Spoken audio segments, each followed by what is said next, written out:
Good afternoon, ladies and gentlemen. How are we doing today? Good, huh? Anyway, let's just jump right into it this time, shall we? Here we are joined by the bearded man, the great myth. Hello, buddy. Hello there. How are we doing? Doing pretty good today. Did you did you kill anyone in your dreams? Not this time. 'Cause I did. Actually, I also died, but yeah, let's not get into that. Who wants to talk about being defeated? Oh, we're Certainly saying not hello. John. Yeah, certainly not Jon Snow. By the way, did you guys like the nice little thumbnail I made for the videos? I thought Yeah, it was pretty cool. much skill. Hello, Dark Truth and Cream Yulon and Zorak. It is 1:02 p.m. for me now. And you think you read this one before? I think most people read it and just tried to like forget it exists. Or they were like me and actually thought it was good. Good times. Oh, they joined. Hello, Ryle Foxman, Lord of the Foxes. Hi, can you hear me? Oh yeah, we can hear you. Yeah, I'm having some technical issues. And hello, Exodus. Yeah, hello. Hi, Exodus. Hi, Yeah, Myth. hi, Raya. Hello. Hello, Myth. All good, gentlemen. I'm thinking we may have technical issues today with me specifically, but I'm not sure. It's been raining hard all day, so who knows what'll happen, right? Jesus Christ. Well, in my case, it's the audio from my headphones. It's a bit strange, but not just Yeah. in this stream. I also have a problem somewhere else, so I'll be right back. All right, dude. Why must you torture yourselves? I don't know, but I'm gonna do it anyway. Someone has to. Yes. I do it so you don't have to. Zeb Hunter. And yes, it's also very fun. Very Let's fun. not get Indeed. sued. Alright, so John, concluded the war. Oh no, I just remembered that he defeated Euron Greyjoy after like seconds of meeting him, and Euron had the upper hand in every facet of that entire situation. But John is so awesome and so strong, so tall and handsome and strapping and powerful that he just destroyed his opposition and brought Euron's head and just showed it to the armies and was like, "Yeah, I just won the war." And they all attacked him one after another instead of all at once. Yep, one after the It other. feels That's like, right. That's right. I almost forgot about that. yeah, it feels like, when you go meet a superstar, you have to stand in a line. Essentially that. Exactly. Oh my gosh. Read some good fan fiction like Darth Mars. See, I don't know if people would like to watch me read good stuff. Because, I mean, I can't really make fun of good stuff. It's good. Like, all that'll happen is I'll be reading it, and on the inside, I'll be crying in joy, and on the outside, I'm like, this is pretty good. And I'll be doing that for 2 hours. I don't think it compared to me reading this and then seeing something absolutely stupid and wanting to kill myself. Wait a minute. And look who came in. You see that guy? Looky. It's the Dylan. It's the conduit of gods. It's the Lord of Cheese himself. I Hello. expected someone Hello. else. Aren't you doing your practice thing? I thought you'd be busy by now. I slept in and missed it. Oh. Good I'm for sorry. us. Good for us, yes, but I'm sorry. I know Yeah. you like doing that. Yeah, I stayed up a bit too late starting the DC animated universe, the movies. Oh, which ones did you watch? Not a bad choice. I have now watched Flashpoint, Okay. War, The Death of Superman, All right. and I am on The Son of Batman. I like all of these things. I skipped to The Death of Superman because I wanted to see that fight scene so bad. You'll enjoy Constantine, I think. Yeah. Yeah, he has a movie. Do Oh my! I don't know if I can do a Jon Snow voice. Let's be honest here. Practice thing. Oh, Lord Shiva does a sword practice thing every Sunday, or I don't know, tournaments. It's something he does. Very fun. If I could do it, I would, Is but I there an don't want axe to. involved? I remember him mentioning an axe. An axe and a Yeah. sword, if I remember right. Yeah, it's not just swords, it's pretty much every medieval weapon. Also has a spear, if you know what I'm talking about.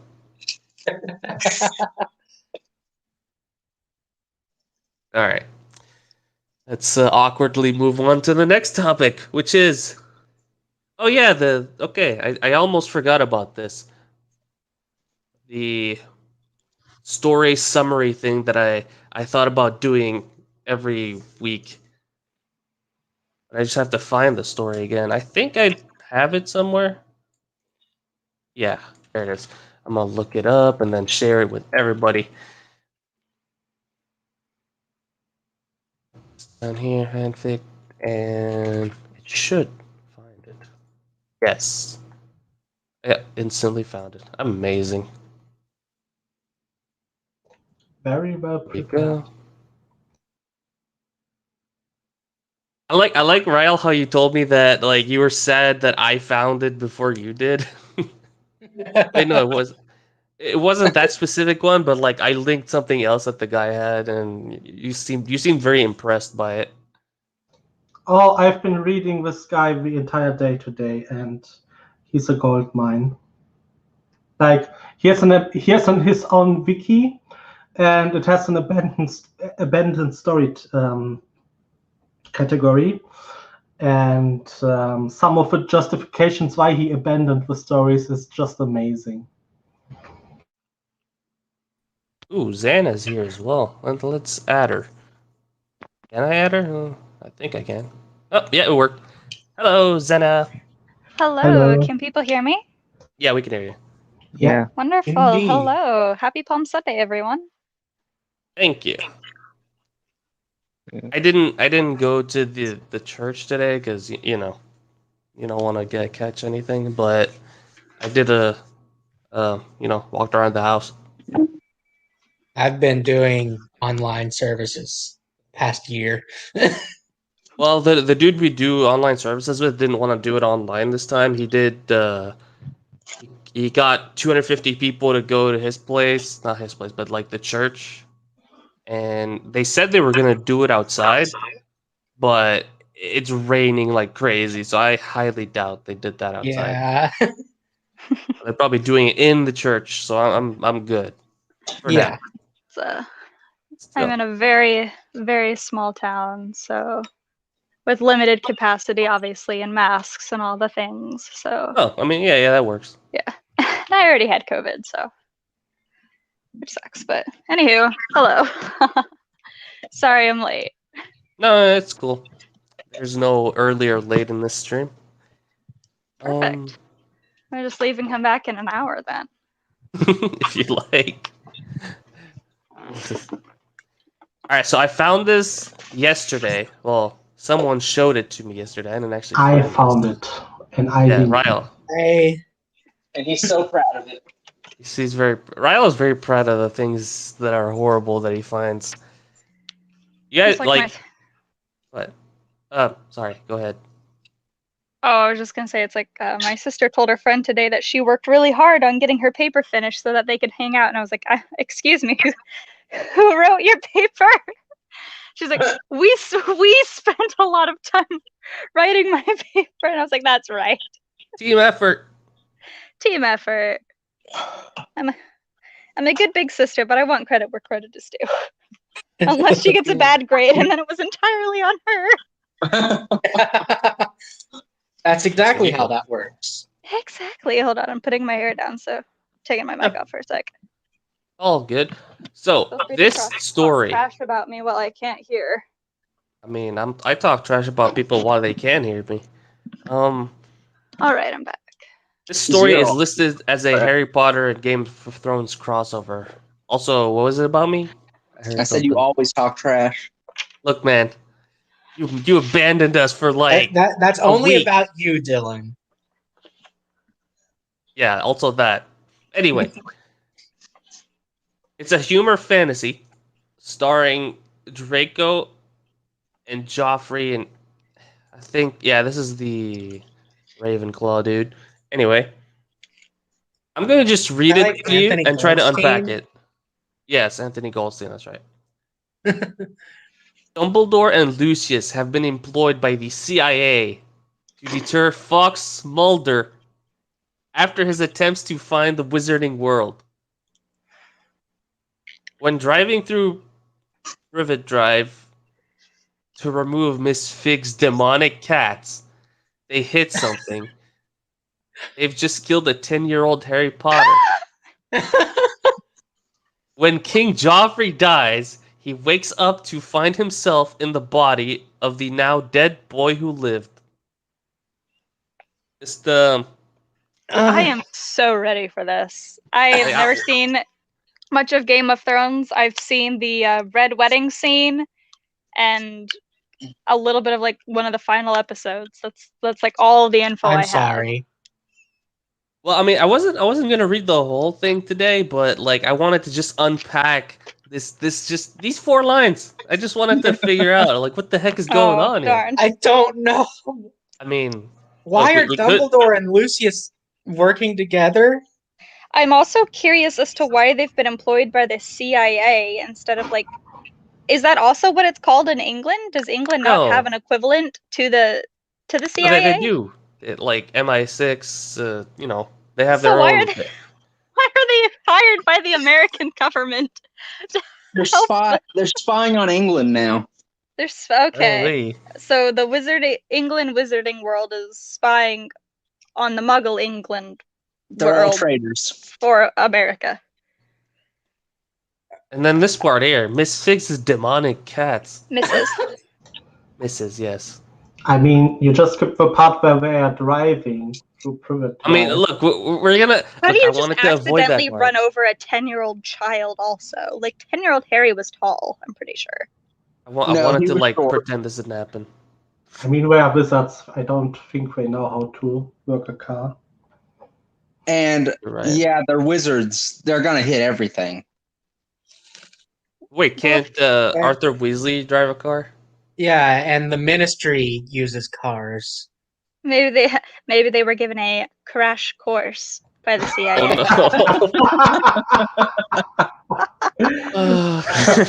God damn it! All right. Pat myself just on the killed- back right quick. Yeah, if I could give you a back pat, I would do it. But But The- can you just the imagine remove- Dumbledore and Lucius sitting in a car driving down Privet Drive? I can't even. Would you like a lemon The drop? remove Lucius? I can't Miss Fig's cat spot is ominous as hell. Oh, It yeah. really is. I'm still That could be an entire confused though. story by itself. Like I don't. You know what we should do? Why is Draco on here when it's about Dumbledore and Okay. Well, it's not about King Joffrey. the main character is Draco. I thought the In main the character was character King things. Joffrey. But Well, in the Draco first- comes first in the character list. Yeah. This is, I'm not sure what to think about this. Like, this is how not to write a summary. I'm just gonna say that. I thought the way not to write a summary was, it's 3 in the morning and I haven't read through this fic, woo. Please read and review, Nyan. Like, Oh my god. with all the. I thought the way not to write a summary was the summary is inside. Oh no. Read to find out what this fic is about. How about no? I'm bad at summaries. Just read it. Yeah. No, I'm good. I'm good. This story sucks, lols. Please tell me what you think. I will just tell you. Just go in, hi, no. Read full summary inside the story. I guess I'll never know. Should we go to the last chapter and just read the last paragraph? The final paragraph. Arrival chapter 4. God damn it. Wait, is this completed? No. Oh. This was updated in the past summertime in July, but it's not been touched after that. Maybe he grew ashamed of it. Most likely, yes. I don't like how. I don't care. Let's go to the final paragraph. No, that's too nice of him. Okay, we'll just read this. We're not going to look at anything else. But I'm going to read this part here. I suppose I'll just be all of them, said Anthony, showing a rare sneaky grin before blindly following after Harry and Draco, dreading what might become of them. I guess they're having a little game. And now we never open this fic ever again. Yes, Yes. I like this. We're gonna go back to the Rising Sun, in which John defeated. Whether that's a good thing or a bad thing is up for debate. Did you have Dragon another Blast. summary to read through? I thought about doing one summary a week, or one summary at the start and one summary at the end. That makes sense. Are all the summaries going to be like, a middle schooler trying to put together sentences? Most likely, yes. Either that or just so absolutely ridiculous they have to be read. Like if I read a summary that's like Harry Potter has to, I don't know, save the ring from Narnia so that Darth Vader cannot use the Stargate to, Oh, please I don't know. stop. I'm begging you. There is a story that adds all of those worlds together, if I remember right.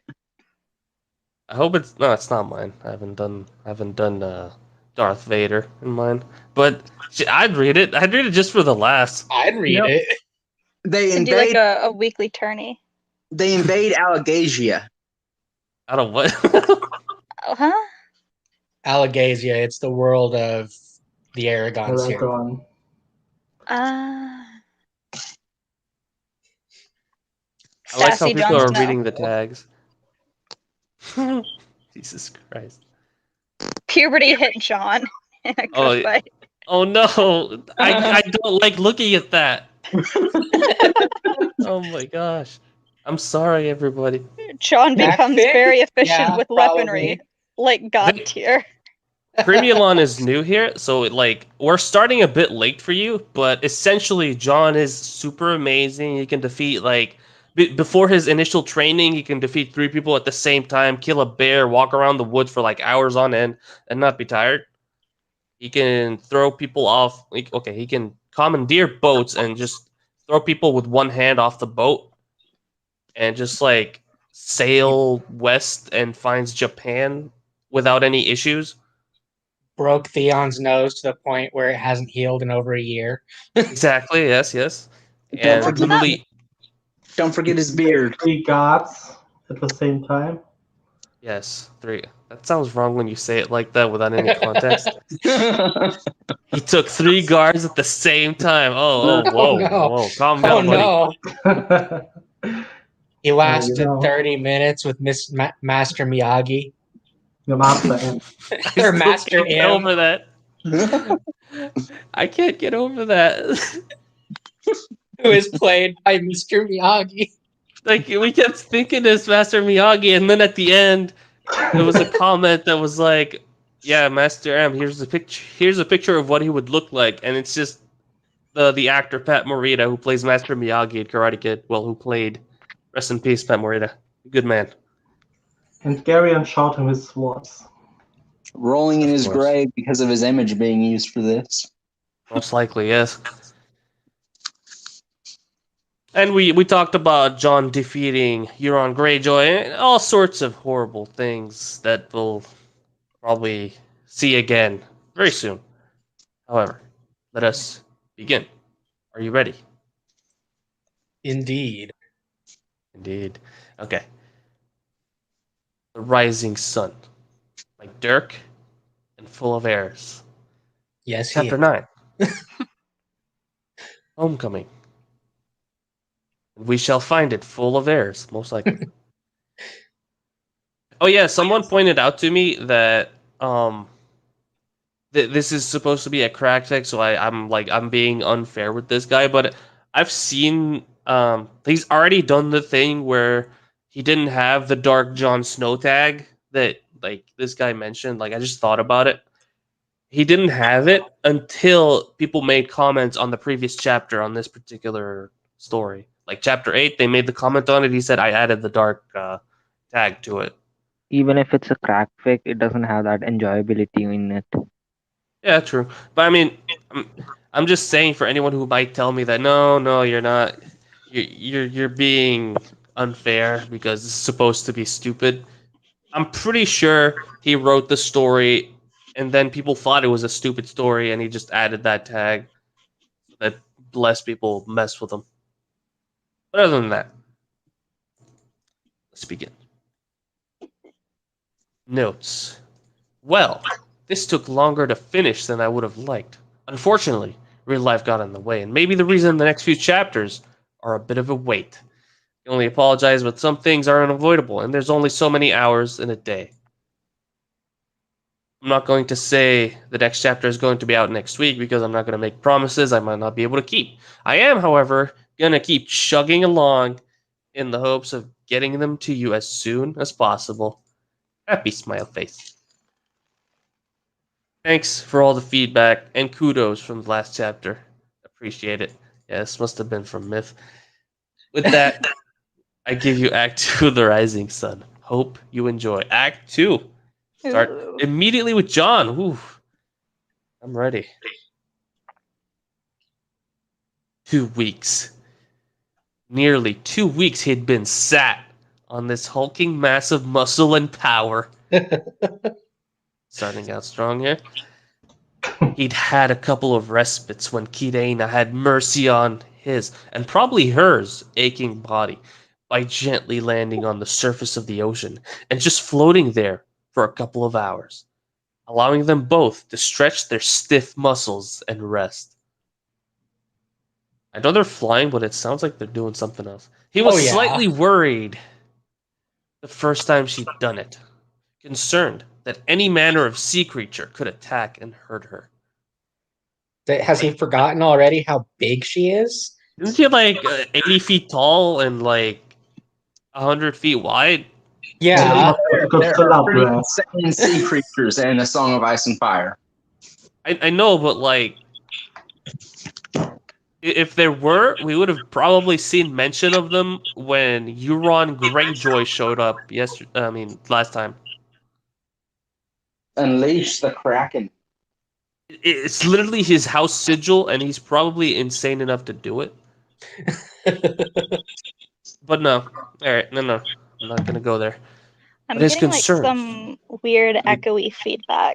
It has to be feedback from one of Yeah. us. Mute Could be yourself. Myth. Huh? Oh, I It's think it's Myth. Myth. Myth, are you feedbacking us? No, I'm hearing the feedback too, so. Yeah, so it must be Dylan. Hey, Dylan, mute yourself for a second, buddy. All right, let's see here. Yeah, it was Myth. Anyway, so whenever you have to say something, Myth, just unmute yourself so we're chill on that end. Moving on. But his concerns were unwarranted.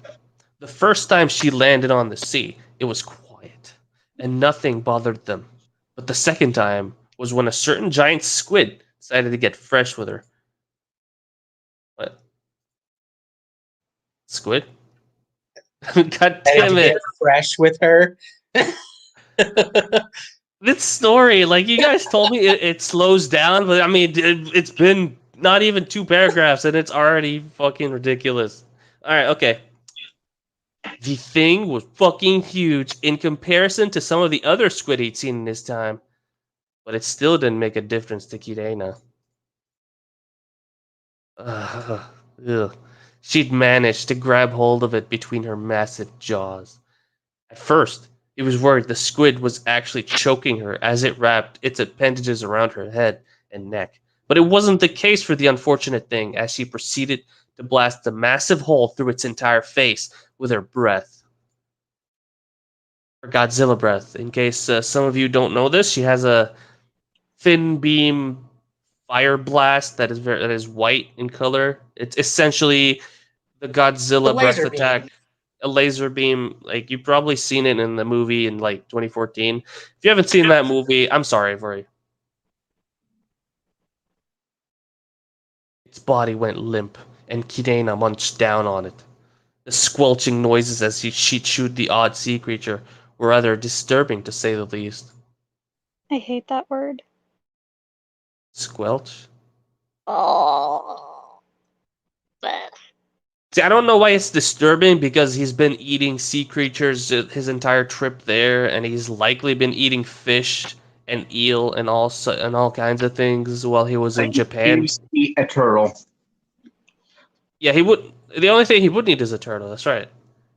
Okay, it's weird to me that this dragon is just like laying on the surface of the water and is somehow managing to just munch away on the squid, and he's just perfectly able to just stay on top of her, just like, yep, not falling into the ocean or anything, and it's just what? Jon Snow's just that awesome. Anyone connected to Jon Snow is amazing as well. Oh, I'm sorry, I forgot about that. Might be. Hey, yeah. How dare you attempt to use logic to make them less than they are? I'm sorry. Squelch. Anyway, but that was the pattern of the last fortnight. Fly for God knows how many hours. God. And rest for a couple of hours at intervals. It'd be God knows how many dozens of hours. But you know what? No. I need to keep going. He had to admit, Kirena had to be making great time on this journey. He only had to look out to the ocean while they were flying to see just how quick they were traveling. The difference between his voyage here and his return on Dragonback was startling. He realized Kirena gave him a lot more freedom than he originally thought.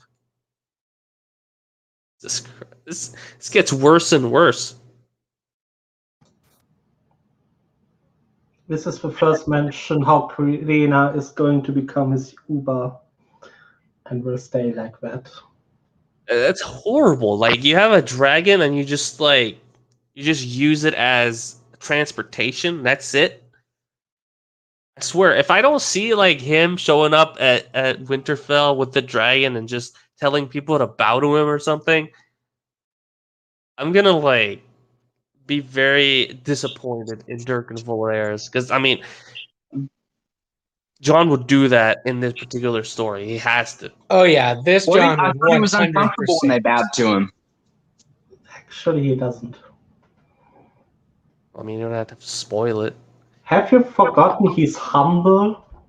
Oh yeah, you're right. He does the humble brag. You're right. You're right. How would the dragons start flying again? Don't they need a surface to lift off of? You know, that's a very good point. I like that. I like that, but logic here doesn't work. It's like Charizard surviving a puddle of water in that one Pokemon anime slash it's the Pokemon Origin. Like Charizard gets thrown into water and he's completely fine. It could Logic. be that they dive into the water and then reach upward like a shark would, and that upward propulsion is just enough to get them going to fly again. It doesn't say that they do it, but like that could be a really cool image that they could have gone with. Like Oh That's yeah, like how- diving down and passing all the sea creatures and everything, and then hurtling upward as fast as they could and just breaching through the water and everything. Like that would have been a really cool picture. shit, I'd read that. Like that sounds something pleasant. Wouldn't That's John how die from the Christopher cold? Paolini No? wrote the same scenario. So Would he die from the cold? Is that what you asked? Yeah, think I so. mean, I mean, John I feel like amazing? with this, well, yeah, his beard would keep him warm. With the upward propulsion, with the upward propulsion and everything of breaking through, and depending on how fast they could be going, the wind could potentially like draw all the water out of his clothes or things like that, and potentially dry him a little bit more. Maybe, who You know, knows? it's a bit insulting that Dirk didn't think all this through, and instead we have to do it for him. I like this comment. By the power of my beard, I command you to take flight. Oh my goodness, I that's approve delightful. of that method. I like Pleases this. me. This is amazing. I hope we can like timestamp this later. I'll do it. The Beard King commends you, Cremulon. Thank you. You are now Sir Cremulon. What about the water? It still weighs something. Yeah, I mean, you know, it doesn't matter that water will crush John or anything. It doesn't matter that the water is most likely super cold and he'll catch sickness because of it. The bends don't exist in this world. You know, it's nothing. All right. Gary and I gave him a lot more freedom. I like freedom. Maybe we could take a trip to Essos one afternoon to see the wall from above. The possibilities were endless. Mind you, he still had things to do before he really stretched his adventuring legs, and at the top of the agenda was his Go mother. back. Oedipus. Did they just say go to Essos to see the wall from above? It says or. No, Oh, okay. what? I know what you mean. It's worded in a really weird way because he essentially one afternoon he goes to Essos and then he just sees the wall from above later that day. Does that make sense? It's season 8 There's the travel word magic. or. It's season 8 travel magic.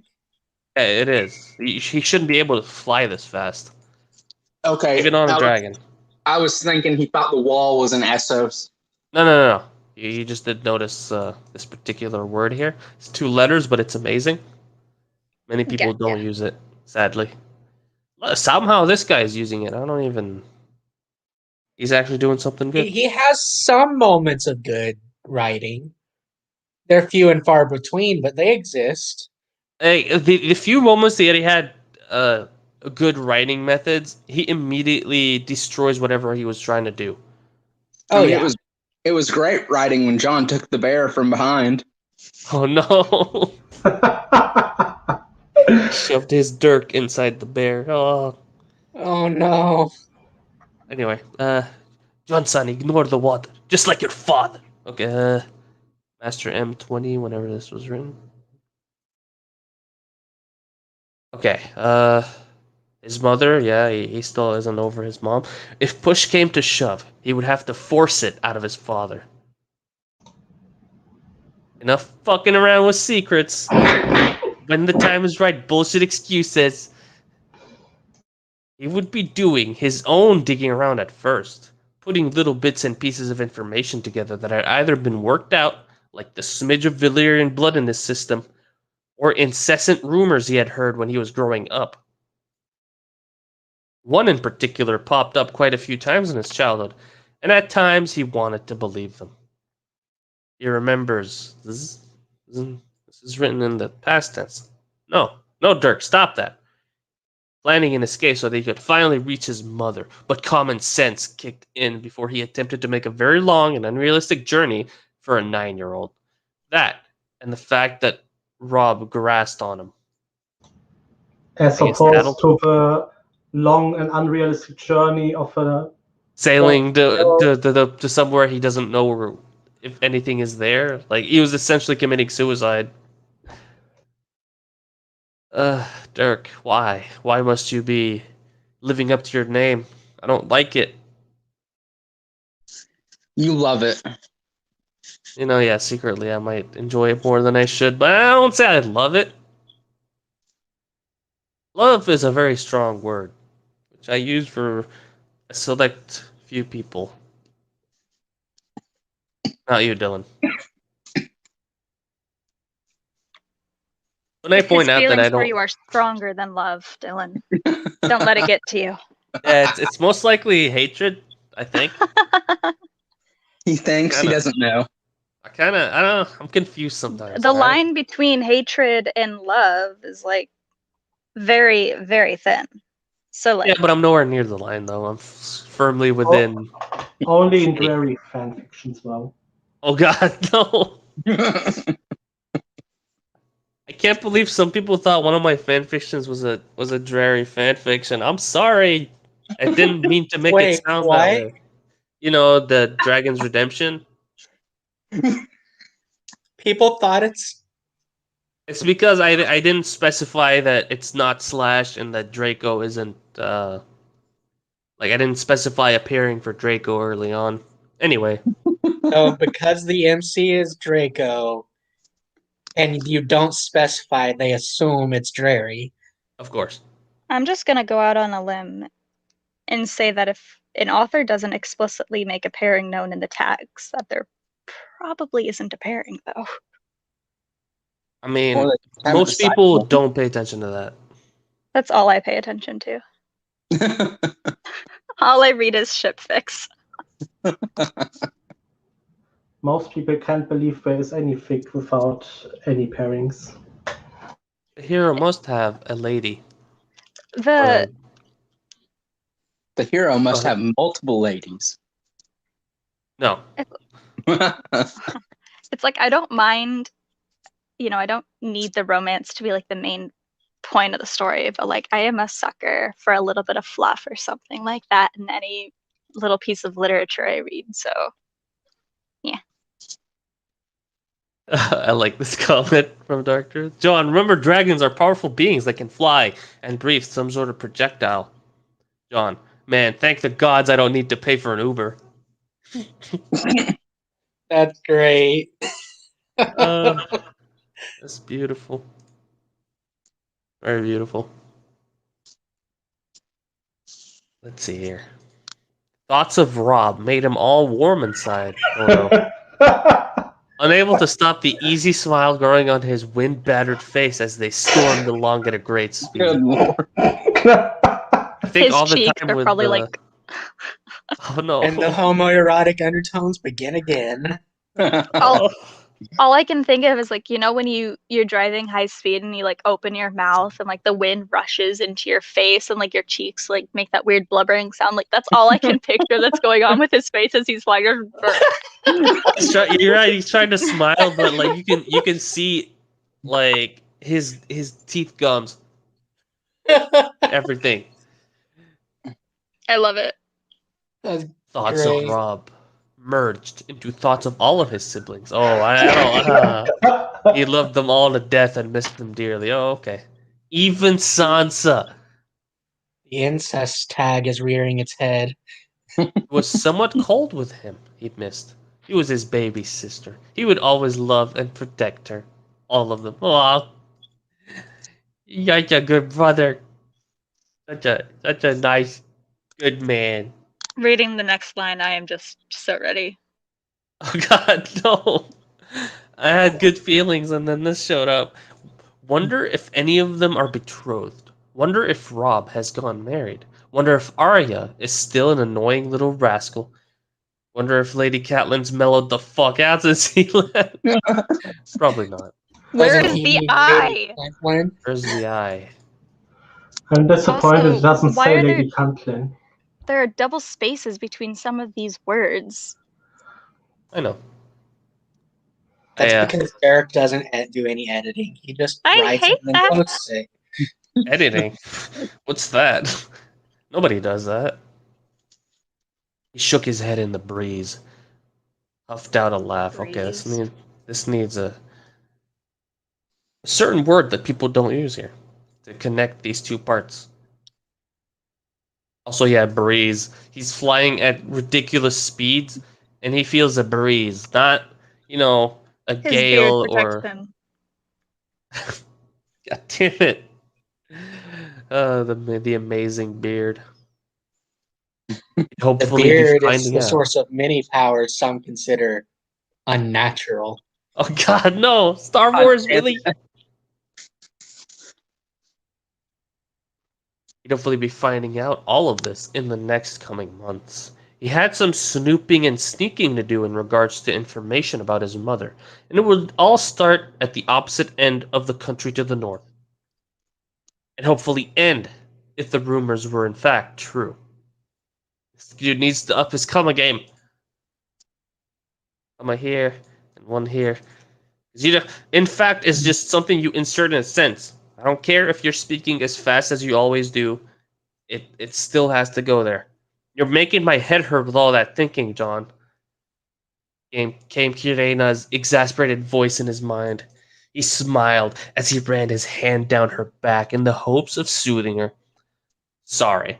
Just anxious to get started. That's all. So many questions that need answering. Hopefully, the effort will be worth it in the end, he replied.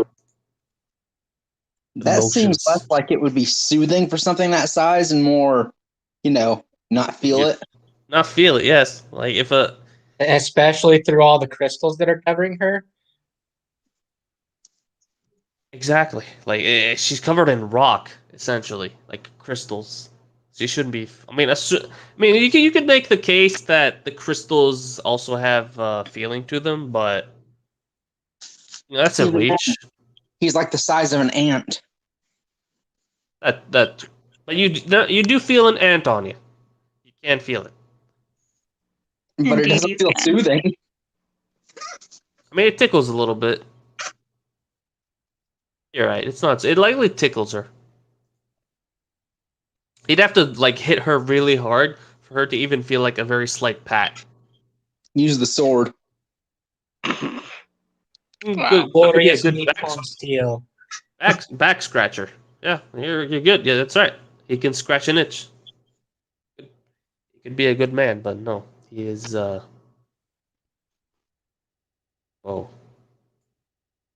the motions he was making with his hand on her smooth scales seemed to be calming her somewhat, and a pleased purr reverberated through her chest. A thought popping into his head that had to be addressed. Oh my God, we're gonna have to be careful with you, Kirena. He said. So, what do you mean? She asked. Westeros thinks when you talk about continent, it's in the singular form. Think that dragons are extinct. The first glimpse of you, and they're gonna either try to hurt you or spread the information that you exist to all corners of the country, including King's Landing. Will end up Um, being wanted and hunted. He explained. Can't he just like find a He's place? annihilated an army already. Yeah, just go if you. He can just annihilate King's Landing in a single move here, and he's like, "No, we have to hide. We have to hide because regular reasons." dragons are weapons of mass destruction, let alone her. Yeah, she's a crystal dragon with 4 legs instead of the 2 legs and 2 arms/wings. And he's like, no. Like she's already the size of Balerion or something at this point. I forget how big Balerion was, to be honest, but he was pretty big. His shadow covered whole towns. Yeah, He I could know that, swallow but like, He could swallow a mammoth whole. yeah, like his jaws were as like his teeth were as big as a man or something.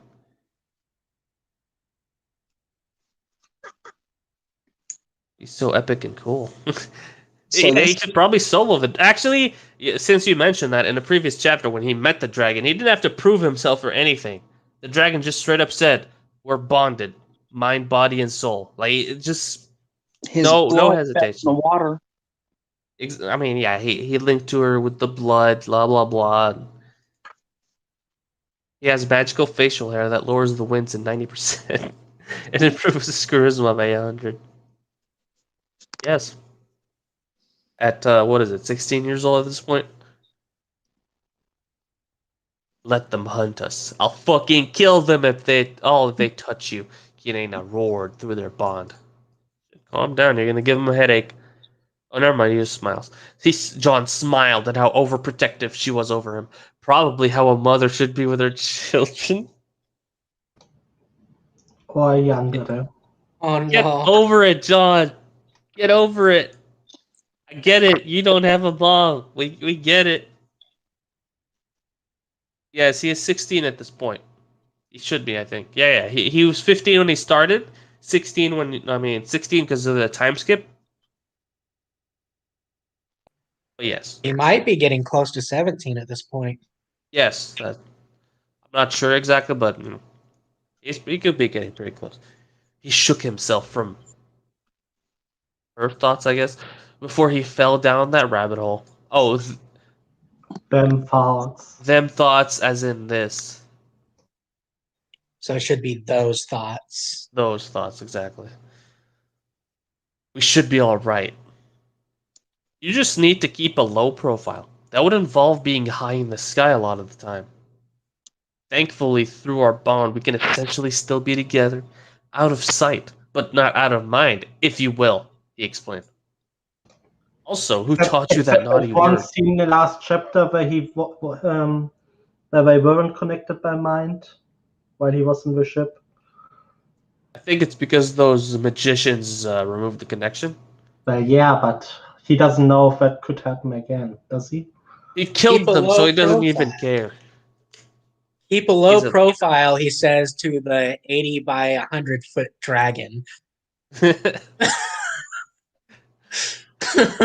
Keep a low profile by flying high. Low, high. Low, high. I I like it. found it funny. He's high, all right. Oh yeah, Dirk is certainly high, and John most likely too.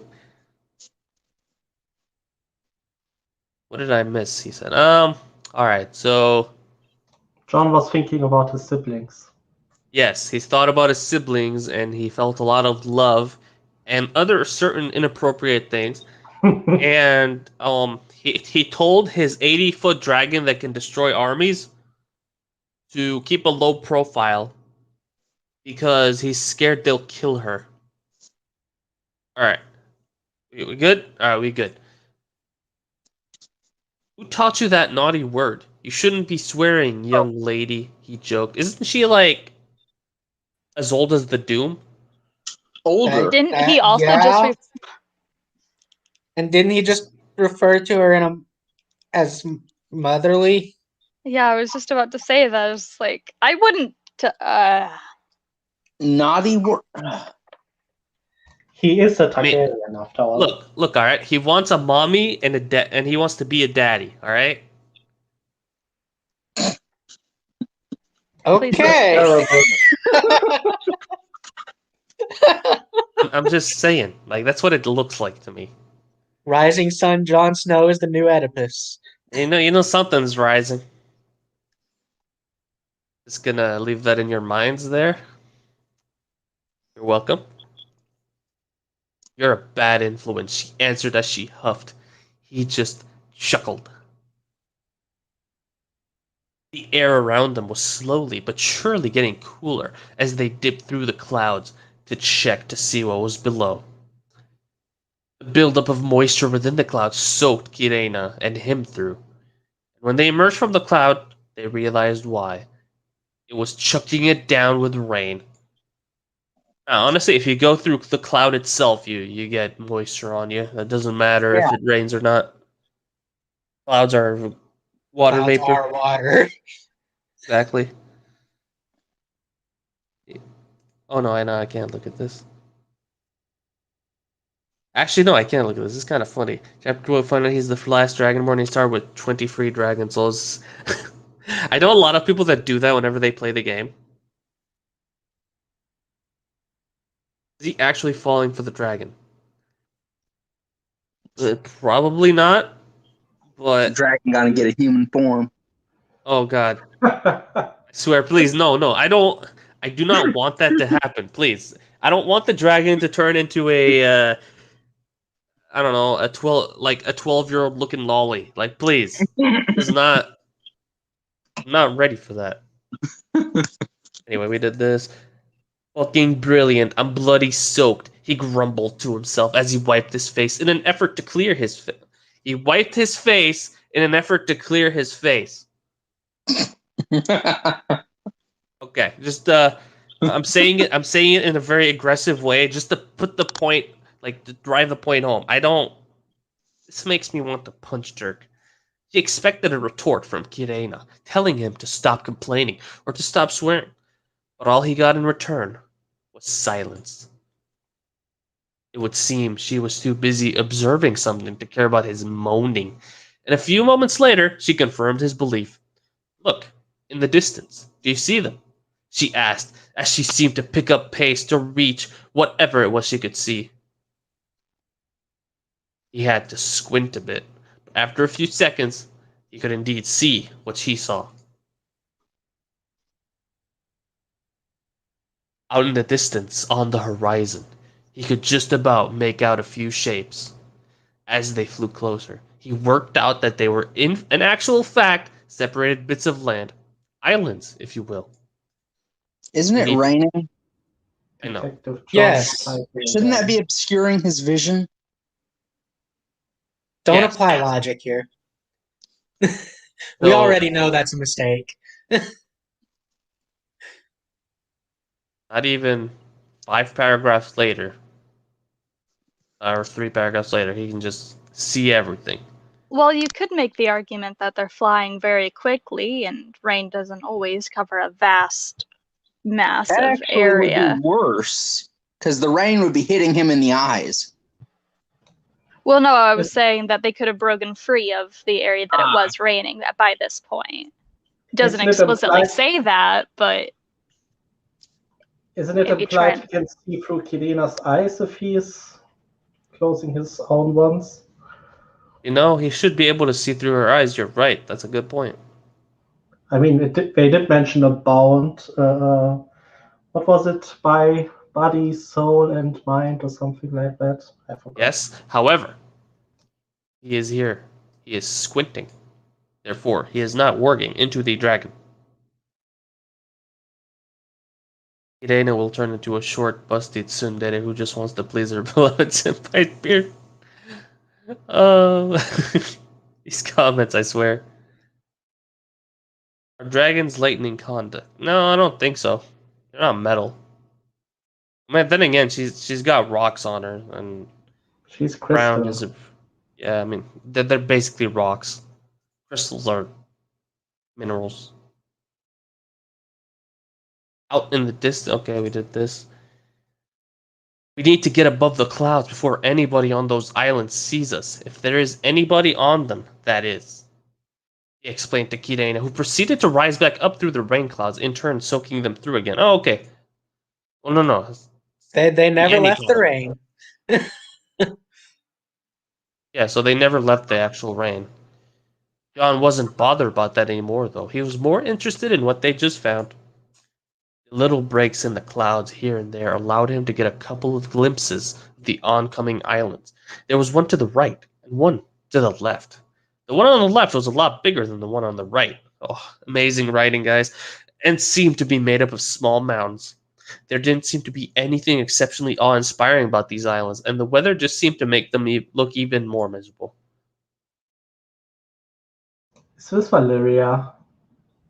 I feel like it's the Iron Islands. I feel like it's the Iron Islands.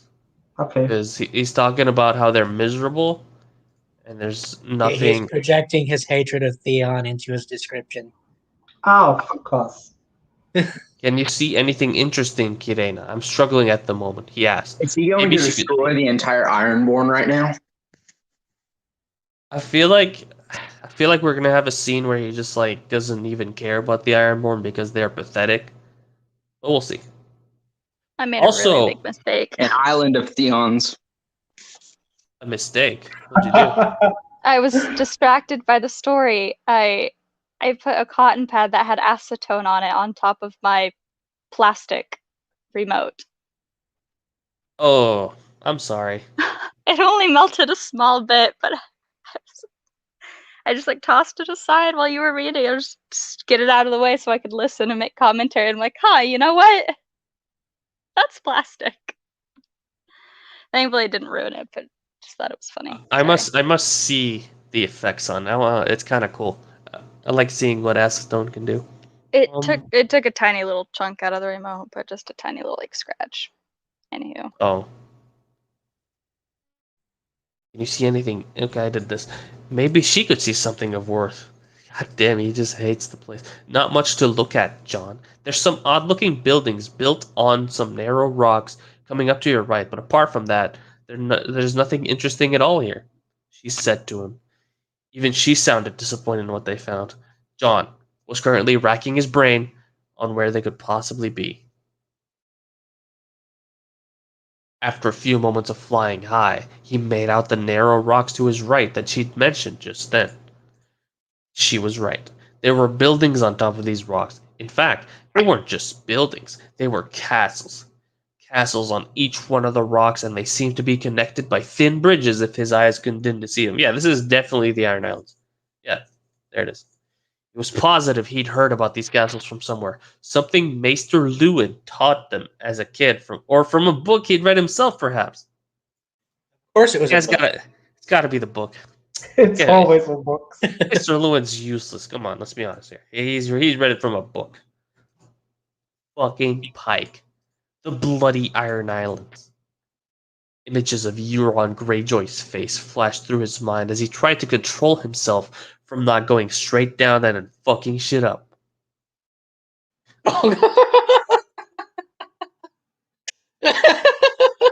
Rising sun, ladies and gentlemen.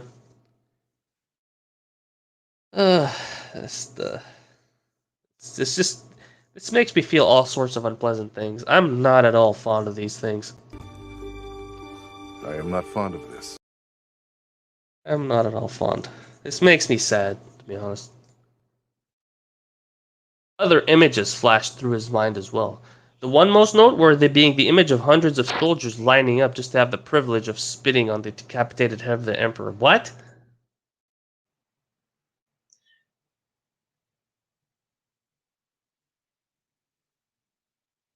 Uh,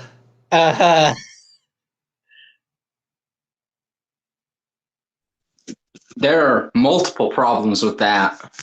Isn't he supposed to be a good guy? I mean, it does have the dark Jon Snow tag. I know, but like, dark doesn't necessarily mean evil. You're right, but This is That's not Just- evil, that's just petty.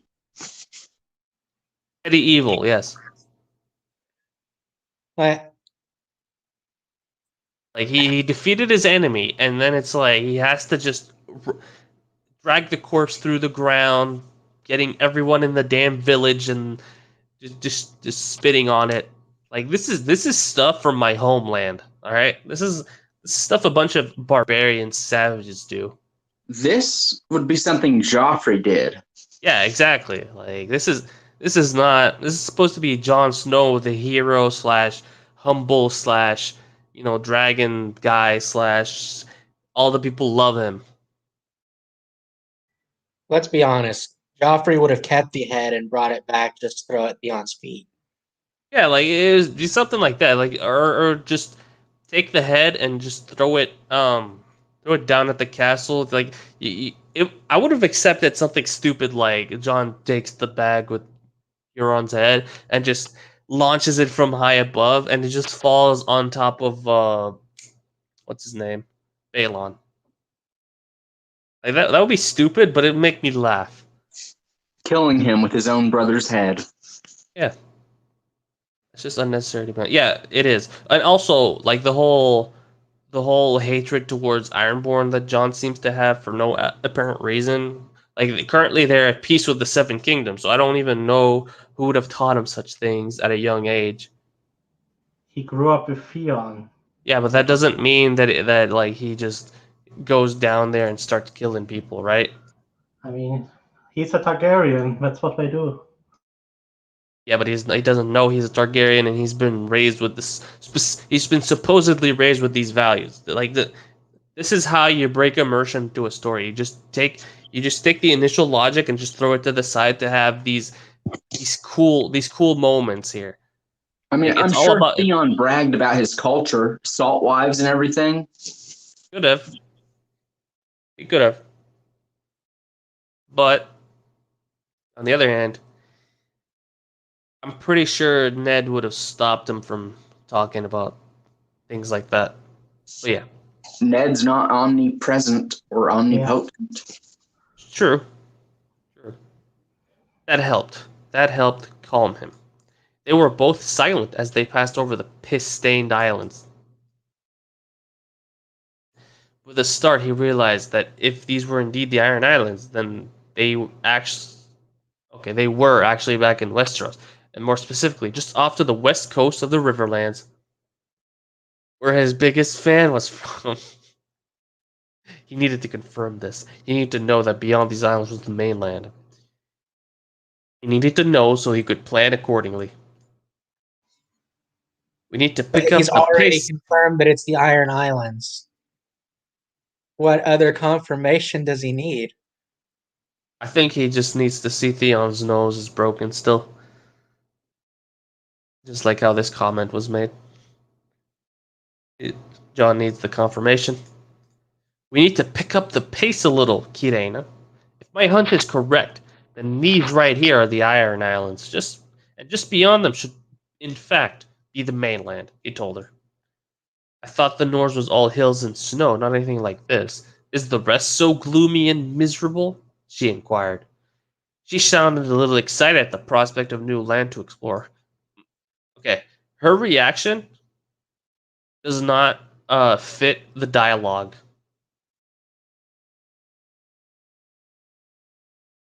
This part here implies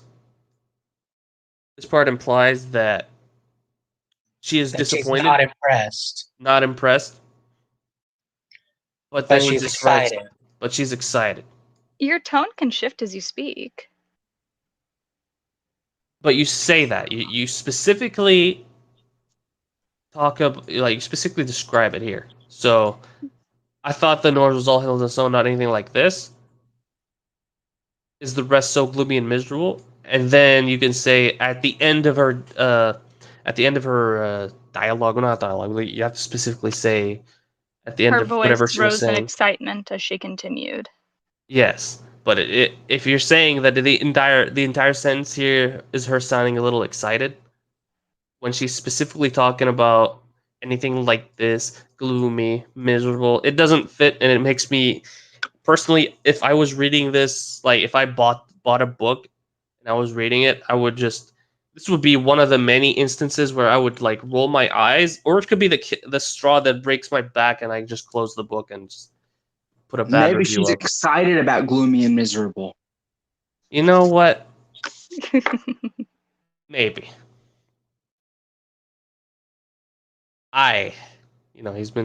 He's northerner, so he has to say that the north is all green fields and snow. Capped hills. Oh, snow-capped hills. Why did I think that was a M dash? I'm dumb. Snow-capped hills. But these right here are the Iron Islands. Probably the least appealing, I guess, place in the Seven Kingdoms. This is actually where that cunt Euron originated from. If his loyal army hadn't taken the head with them to parade around to all the towns, I would have dropped the thing right in the courtyard of Pike. He explained, oh my god, I wish he would have done That's this. exactly what you just said. Also, his own army took the head. Oh, he means the Japanese people that he forced to follow his orders. Those aren't his loyal army. I have a feeling that loyal is being said in a sarcastic tone here.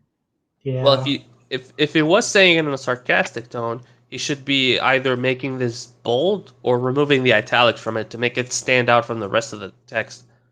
Yeah, But he yes. should, but he's dirty didn't. errors. or putting it in quotes. Or quotes. I like quotes. I know the authors I know. Darkness and Throne. I think he uses single quotes instead of double quotes for dialogue, and he tries to get me to do that all the time. I don't like it. That's just no. I don't.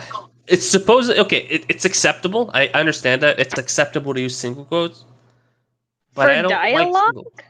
Yeah, but I don't like using I it. don't think it is. I think dialogue is specifically noted with double quotes. See that's a discussion you might have to have with him.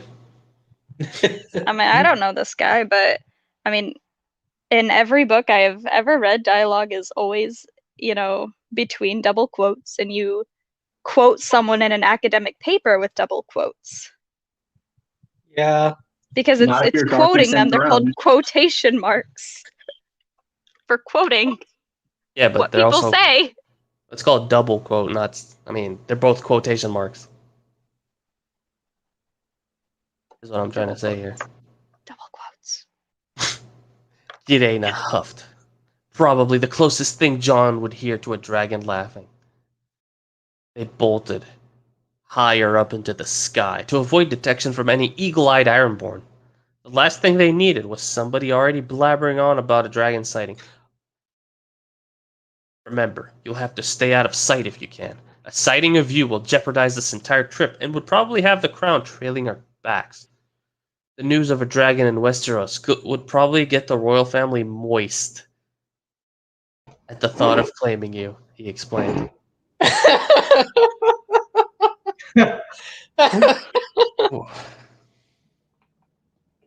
Let's be real. Who's actually going to believe A dragon is that yes. someone saw a dragon flying around? Like even in Skyrim, when the story starts and a dragon shows up, people are like, the old grandma when you arrive to with Riverwood, she's like, I saw a dragon, and her son is like, just get back inside, mom. Yeah. Even In the place full of magic and weird in A shit. Song of Ice and Fire, no one believes that Daenerys' dragons are real in Westeros until she arrives. With dragons, yes. At least in the show. In the book, she's still Yeah, in the books she's still in Marine. the Well, books in that are never episodes, going to be she's not in finished. Marine anymore, but Now, Zero. They'll be finished eventually. Dude, he just signed an 8-year deal with I forget who, HBO again. I don't know. He just Probably. signed another deal. Like he's not gonna have time. He doesn't want to finish the books. I think he's doing it on purpose at this point. Hey, for all we know, they're already finished, and he wants everyone to think he's not going to finish them. He's just being a dick. That would be a troll move. I do not think he would do that. They'll be released when he dies. Yeah, like he'll either like die before finishing them, and his because he has two close associates that help him with everything, and they know the ending, and they'll probably finish it for him, or they have plans in order to do that. But hasn't he said that he wouldn't let anyone else finish his story? Yes. I mean, he can say that all he likes, but if he can't come up with anything, then he can't come up with anything, right? Right. What you say He does still not owns always. the franchise, though. Yeah, true. Unless the publisher to the book actually owns the rights to it, like with children's books. There may be like a children's book series out there, but they have several ghost authors that write the kids' books so that they can come out at a quick pace or things like that. So it all depends on what his contract says and how many rights he actually owns to the series. Wouldn't be hard to emulate his writing style, though. Not that I would. Let's see here. The royal family moist. He explained. The Targaryens would no doubt send endless amounts of scouts throughout the realm and reward anybody who helped them capture Kirena. She's mine. They can get fucked. They could all get fucked. He wouldn't be putting up with any of these spoiled brats that call themselves lords and ladies. They could try to demean him or slight him based on his bastardry, but it'd be like water off a duck's arsehole with him. Duck's back? He shook his head. He wasn't 100% sure of the saying. He was sure of one thing, though. The nobles won't know what had hit them. He probably hasn't read about ducks, so that's why he doesn't know exactly what the saying goes. How the saying goes. Here to your right, Kirena. We need to be heading south. Was all that was said. There? Tywin needs to put this boy in his place. I think Tywin's gonna be sucking up think to he John made- because of the sword. Didn't he just say that Westeros was to the west, though? No, it's to the east. Oh, he's already in He- Westeros. He's already No, at Westeros. the mainland, when he was talking about the Iron Islands, that just to the west of them was the mainland. Didn't he say that? I'll No, let you he's coming back to Westeros from west of Westeros. So he's know. He been just flying. said he straight up said just beyond them should be the mainland. Okay. Yeah, he's been flying east for the past 2 weeks. Yep. Flying east like a real man. Gotcha. Oh god, no. You know what time it is? Ho ho. French.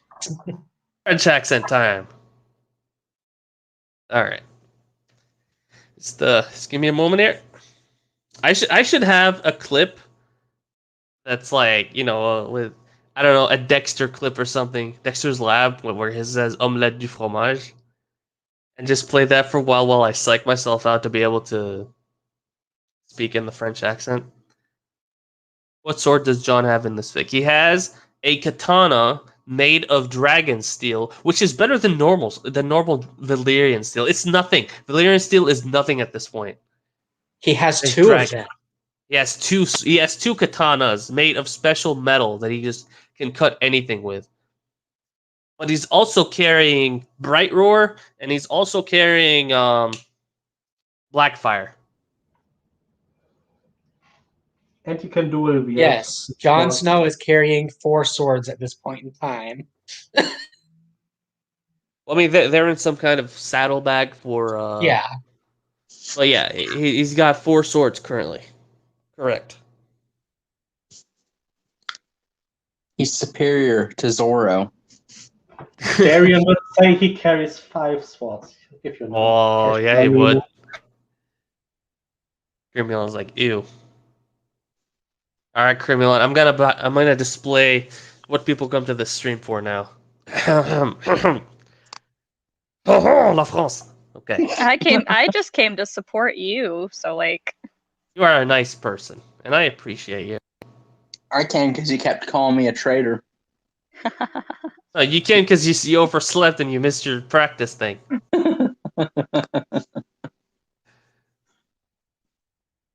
Actually, what do you practice before we start? Just take a little detour. What do you mean? Swords. Yeah, but like, Axes. what do you do? Like, what's your routine? Oh, Sunday is just fighting. Just straight up fighting. Like, just beat people up? Yeah, it's Thursday where I have an actual class that practices footwork and everything. You get to bully people? Yeah. It's not bullying. Okay, you get bullied. I get it. It's okay. It's okay, buddy. par for the course for him.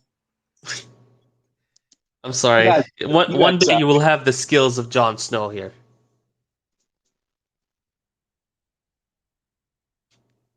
I'm just kidding, by the way. Imbue me with the skills of Jon Snow. Hey, maybe you'll even grow a You beard. need to grow a glorious beard first. I'm Alright. fine with my goatee. You have a goatee? What are you, evil? You're just Of like course. you're sitting in a chair, petting a cat and stroking the goatee. Yes. I am Yes. stroking my goatee right now. Yes. My master plan. Alright. Ned. La France. Ned rubbed his eyes as the last of the ravens were written. a call to all his northern bannermen that one Ramsay Snow, natural son of Roose Bolton, was wanted on the charges of kidnapping, rape, murder, and flaying of, according to Lord Varys, 13 different women. Whoa. A bounty was put on the man's head, in the chance that the monster would be dealt with swiftly. A raven had been sent to Lord Bolton inquiring whether or not the man knew of his son's actions. The letter received back was cold and straight to the point in denying his acknowledgement of his bastard's actions. Ned, Diana's beloved brother, the awakened wolf, wasn't sure whether or not to believe the man. Jory, captain of my castle guard, household guard, he shouted as he gathered up the sealed scrolls in a pile. He's captain of the household guard. God damn it!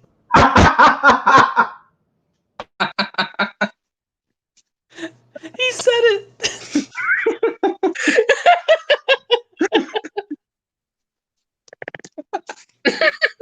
I need a second here. Doesn't it feel bad when you make a joke and he actually uses it seriously? I was just sorry. Okay. For those of you who don't know, captain of the household guard is something he says like he said a few times in the past. Anytime he tries to describe Jory, he's the captain of the household guard. Yeah. Every time he's mentioned. Okay. His captain of the household guard stepped through the door onto his solar. Yes, Lord Stark, he asked. Can you get these to Maester Lewin? He said as he handed over the scrolls. They're addressed to all the houses in the north. The faster we find this Ramsay Snow, the better, he replied. Is that a job for Jory? No. He's captain of the household guard, not a messenger. The only reason he worked as a messenger in the what's it called? In King's Landing is because he was told to send it straight to the king. But yeah. Jory nodded. At once, Lord Stark, said the man as he exited the solar and closed the door. He leant back in his chair, the creak of it filling the silent room. He pinched the bridge of his nose as he thought over the recent events that had transpired. So many things he had to think about that had occurred during the last week of the Targaryen stay. They'd been gone a month now, but it was still fresh in his mind. The sword of the morning, Sir Arthur Dane, was the first thing that came to mind. After seeing Sir Arthur's cold attitude towards him, and the very frost talk it had with the man. Very frost talk. He was still completely lost as to why he was so mad with him. Flashback. Alright, gentlemen, we are going back in time. But there's no time specified. How far are we going back? I mean, a month At ago. least to win the. It's the last week When they were still in Targaryens there. Winterfell. They could at least specify. I don't even know where I am, when I am anymore. Anyway, We don't know when they're during their visit that we are, but we know it's during the visit at least. We now currently is 1 month after the visit, and it was in the last week of the visit where this happened. I don't like thinking though. Anyway, he nodded to the famous King's Guard, often referred to as the greatest swordsman in the realm. The man side-eyed him and carried on looking forward as if Ned wasn't even there. Sir Arthur, he nodded as he attempted to greet the man. He was answered with silence. May we have a quick chat? I'd like to get something off my chest. He asked. As Sir Arthur just looked at him for a few moments before giving him a guard nod. At least he's silent this time. I like this. Sir Arthur should shut up all the time. He should never talk. I can't help but notice a sense of enmity from you when it concerns me. I'm not sure what it is that has caused this, but I have it my right to know at least why you despise me so much. Maybe then I can work to fix whatever the problem is you have with me. He asked, hoping that he didn't come across as hostile.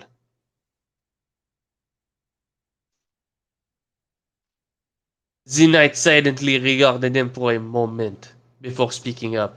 I heard what happened to your son. Unfortunate set of circumstances, if you ask me. You have to wonder, though, what forced him to choose a life away from you, the man coldly replied. Ned turned to the man in confusion. I'm not sure what my son has to do with you hating me, he said. The mention of John worried him a little, especially from the mouth of Rhaegar's shadow. The knight ignored his query. Some might think his upbringing and treatment was what made the boy snap and choose a life out there on his own instead. I imagine Lady Stark wasn't the worst affected by the boy's departure. Oh, wall of text. Welcome back. Yep. Ned felt his ire rising at the implication of him not being able to handle his own household. Yes, my son was treated less favorably around some people, but that has nothing to do with his family. He's always been loved by his brothers and sisters. Granted, Lady Stark, the Thundercat, could have been a little more accepting with the lad, but a part of me couldn't be mad at her. I dishonored her when I claimed John and brought him back to Winterfell. She could have forced him out, sent to live somewhere else, but she didn't because I asked her not to make me choose. He finished, somewhat annoyed with himself that he'd even entertained to answer the man's subtle jab. I mean, you could have just not answered it. But Lady Stark didn't have the power to send John away. Exactly. That's what I was just thinking. She has no power. Remember, Watchmen modern get her. sensibilities. The author is writing with modern sensibilities. He's not writing a Game of Thrones story. He's writing a I apply my real world logic to Game of Thrones story. So, the parts where they talk about betrothals and stuff, where Rhaegar's want to force his daughters in a match they don't want, but he's fine. He's fine with, his sons. But yeah, French Ned I did. Yeah, great, isn't it? Stream is dope, but I have to get going. Thanks for the laugh. You're welcome, buddy. Take care. You should catch the replay when you can. All right. The knight regarded him with a frosty gaze. Maybe you should have stuck to your marriage bed then, Lord Stark. Maybe you should have honored the woman by marrying her before siring a child on her. Maybe all this could have been avoided. Alright, let's be honest here. I know exactly who he's talking about and what he's talking about. Oh, yeah. And Ned should know exactly what he's talking about. Absolutely. But He have this doesn't line. know because wait, actually you're right. He should know. He should know. It's obvious. Everyone in the that's why that rumor was particularly strong. But yeah, what the fuck did any of this have to do with the man's clear hatred of him? For those of you who don't know, you'll see in a bit. I don't want to say it outright, but I'm gonna talk about it after the reveal. The most reveal that was most likely to happen a few paragraphs down. But yeah. I appreciate the advice on how to run my household, Sir Arthur, but I'm still not sure what any of this has to do with the problem you have with me, he replied in a cold tone. The knight seemed to smirk at that, like angering him was some sort of game he just succeeded in. Let's just say you're not that much different from that pig I slaughtered on the Trident. The man seemed to sneer out.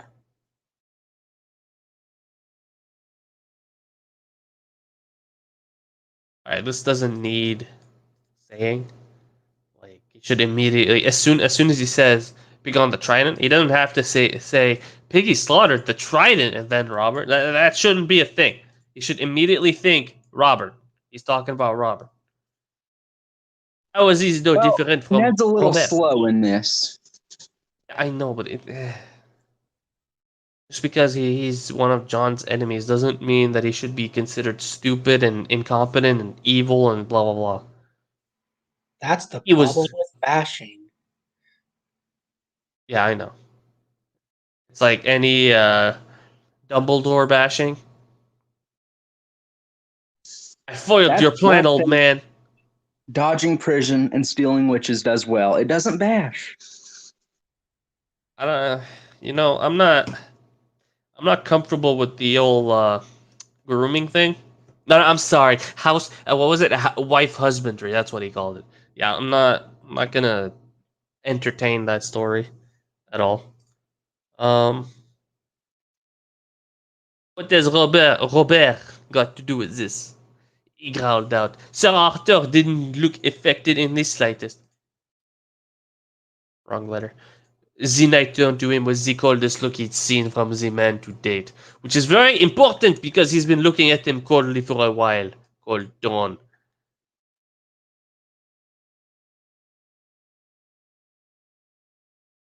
You'll never know. You don't get to know. You don't deserve to know. The knight sneered and walked off. Oh, there, and it hasn't even revealed it. The entire conversation he had with Sir Arthur occurred roughly a month ago. Okay, timing. And he was still having sleepless nights, racking his brain to work out what in the world the man was talking about.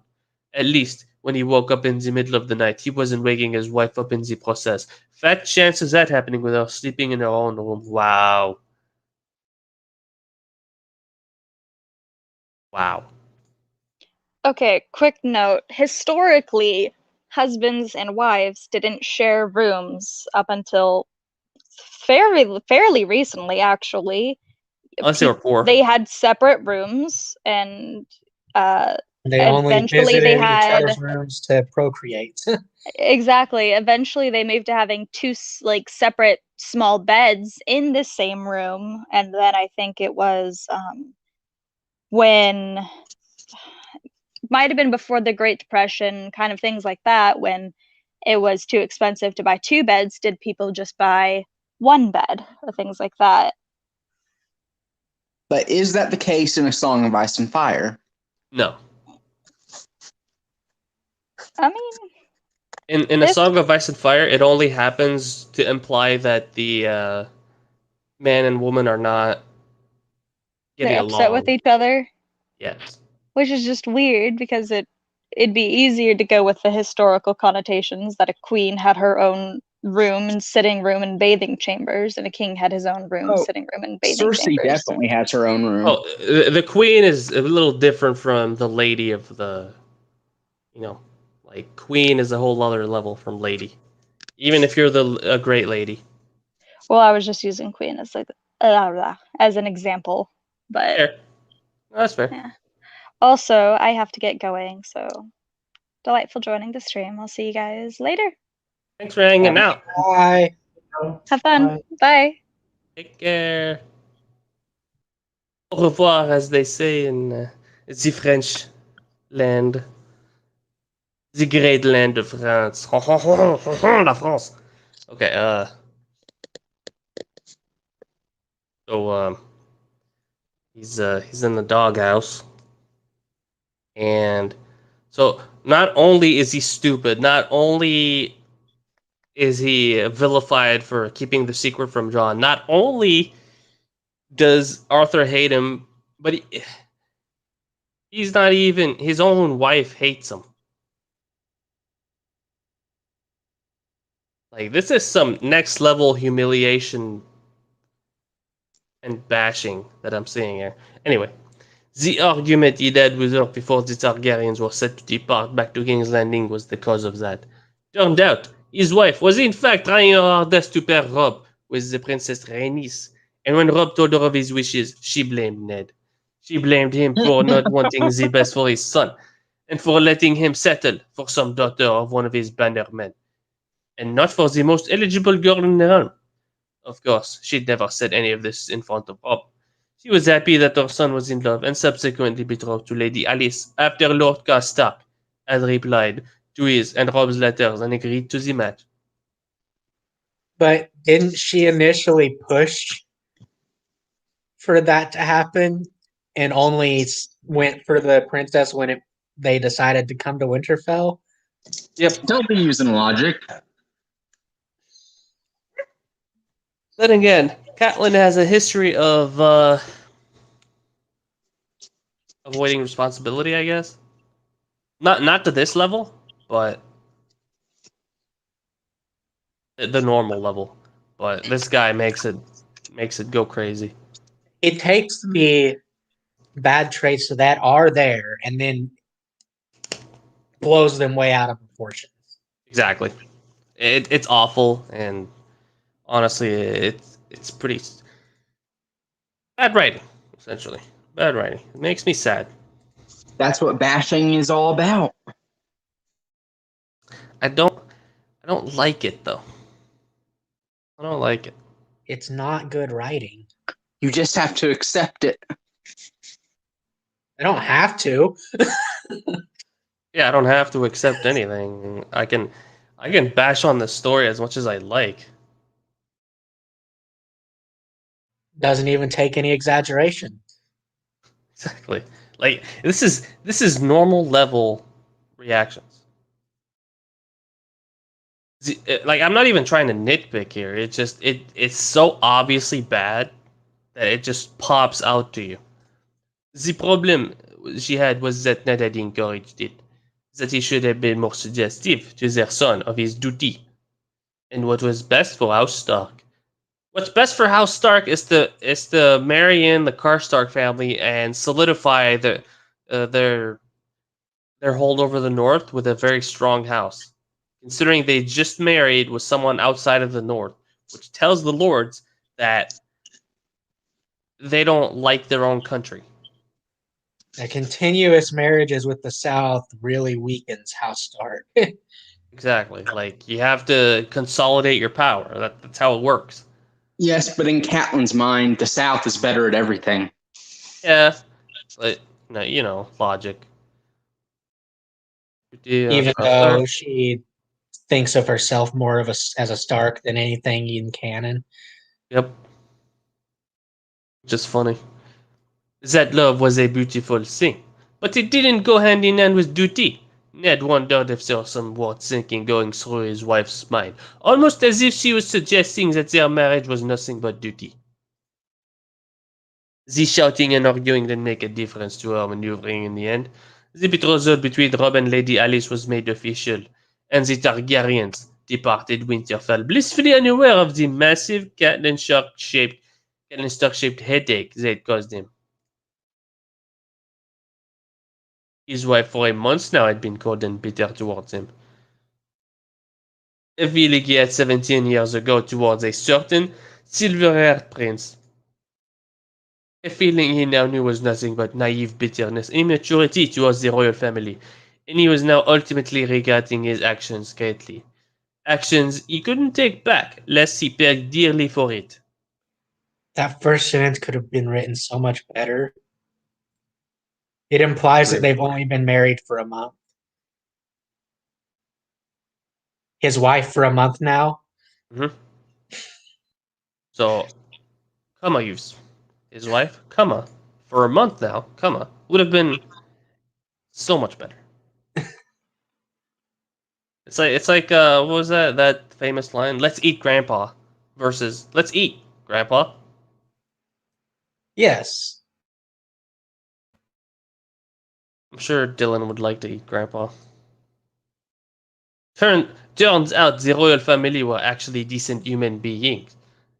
The two princesses were kind, witty, and easy to talk to. Queen Elia seemed more like one of the sweetest ladies he's ever met, and King Rhaegar was kind and understanding.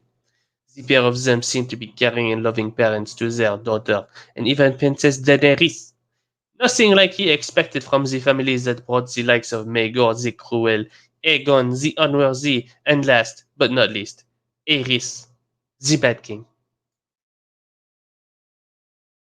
It was too late now, though. He couldn't take back the things that he'd done. John was gone. John was gone. And had been gone for quite a while now. He just hoped to God, the gods, is that he was still alive and was living the life he wanted. It was the least he could wish for the lad after he'd taken so much from him. There was a knock on his solar door that broke him from his thoughts.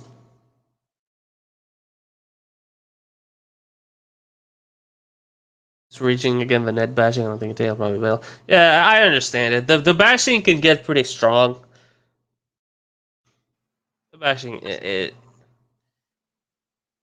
it's part of like trying to display to people how bad stories are and like how to do better.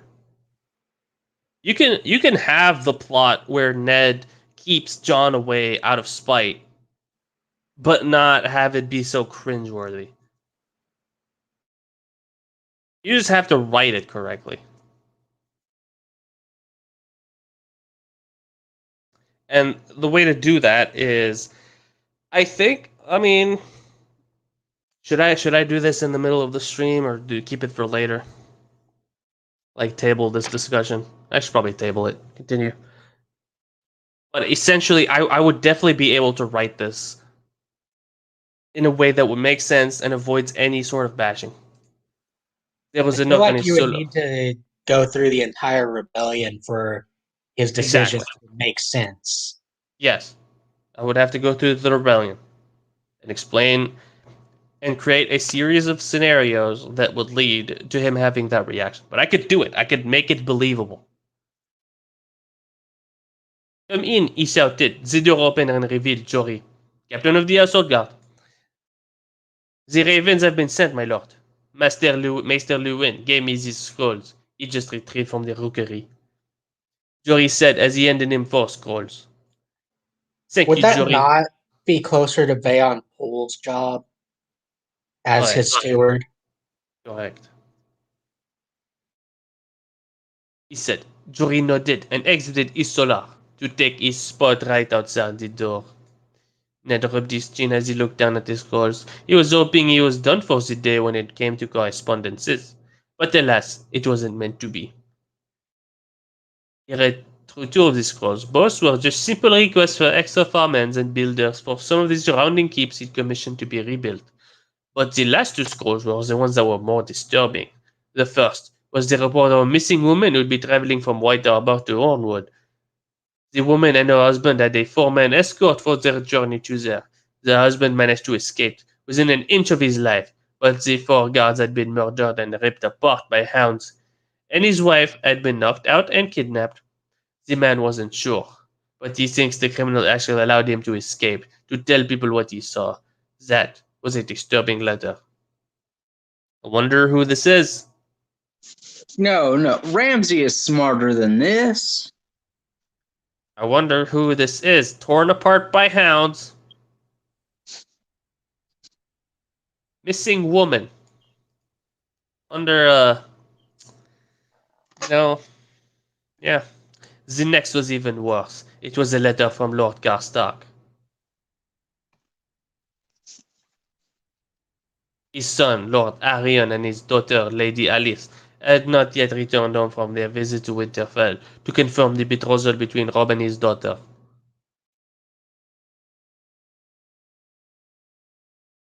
Shot in the dark. Okay, Ramsey he's took gonna. her. No. Even more. Way high. This is the baseline. Ramsey took her. Even more than that. Catelyn hired Ramsey to kidnap Alice. I could be definitely wrong here. That would certainly ramp up the bashing factor on her. I'm gonna guess it. I could be completely wrong, but this is my guess. But we'll see. I'm going with your guess. 'Cause I this can see seems Dirk doing it. like I don't remember what happened, so I can't.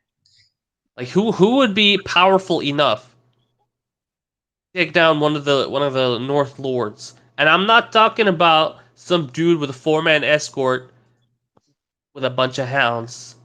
They got destroyed by a bunch of hounds, and him. I'm talking about this. Like they must have a sizable guard of at least 10 to 20 guys. I mean, the heir of Carhold and the future Lady of Winterfell are going to have a sizable guard. Yeah, you're right. Like 50 guys. Yeah.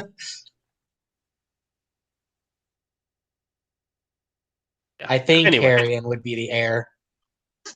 I'm not sure Carrion. on how many.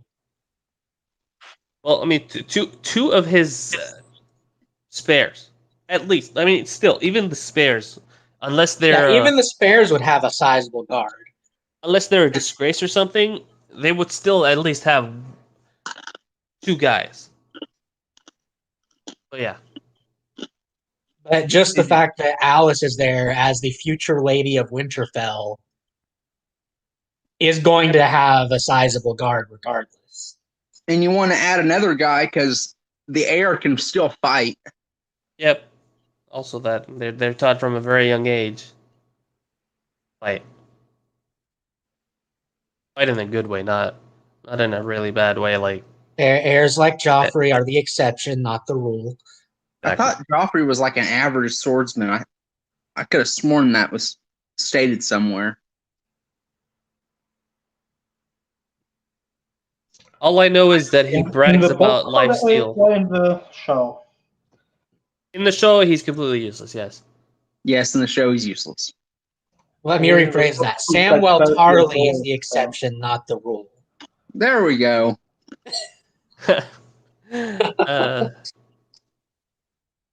Come to take the black. Come to take the black pudding. Sam Tarly, great guy. I hated the scene in season 8. I don't know what that was. That was a scream. But in season 8, there was a scene where he was saying maybe we could just let the peasants vote, and everybody laughs. I thought that was so unnecessary. It was another example of applying our modern sensibilities to a medieval world. I don't know why they all laughed, considering that that Daenerys wanted the power to the people, and he's saying, "Why should we should just give the power to the people?" Because the peasants really shouldn't be allowed to vote. Bruh, your dog. I know. You should. Yeah, thank you. Damn, that was a. But let's be feisty one. honest, season 8 ruined a lot of characters. Yeah, I mean, season 5 ruined the Dorne plot. Season 6 completely destroyed the Dorne plot. And basically, look, people, I half liked season 6 and half disliked it. Season 7, I was just at that point. I was like, yeah, the story's about to end. Let's just commit to this. I didn't actually like most of what happened. I didn't like the storylines, but I got enjoyment out of watching it because it looked nice at least. And season 8 was bad. Yeah. No holds barred, bad. The only good point in season 8 was Podrick singing. Yeah. Yes, that was a great part. Everything else sucked. And included in that was Jaime knighting Brienne. I did like that. Also included in season 8 is Jaime saying he doesn't care about the people. His characterization was just tanked. So much progress. Wasted. Gone. Yeah. Wasted. Okay. Theon's death was a good part. I liked how he died. Okay, yeah. Redemption. I like redemption. I mean, not that. Okay. Should have had. I don't know. Not that Theon really needed redemption, especially at that point. He saved what's her name and went back and for the fight, and died for it, etc. I like that. But yeah. Any of you want to take a gander at this. Yeah, I'm on my shot. I can't even see it. Sure, I I'll know. go. He looked around the room at the small council and greeted his lords as he made his way to the head of the table to take his seat. Sir Gerald and Sir Arthur took their places at the door as he sat down in his chair, the rest of the council following his action. He nodded across to the opposite side of the table to his hand to commence proceedings. It's a lot of twos in that sentence. Mm-hmm. John Yep. Cunnington, Lord of Griffin's Roost, hand to the king and dear friend, rose to his feet and cleared his throat. Are we going to have to say that every time John Cunnington is mentioned? We'll do it a few times. This is funny enough to require. Okay, look, forget this part. Hand to the No. king and dear friend. Yeah, exactly. Hand to the king and dear friend. Is there something I'm forgetting? Why is John always Rhaegar's hand? Is they're best friends or something? Not that I can. I remember him being So, Rhaegar's squire. John Cunnington idolized Rhaegar. There's no real indication that Rhaegar returned any of this favor. It's also implied that John Cunnington Was obsessed. was very attracted to Rhaegar. That too. Didn't he also fail one of the battles like severely? Battle of the Bells or something. He was the crown's commander in the Battle of the Bells. It failed, and then had to, leave. Yeah. And then, he did Aerys the. exiled him.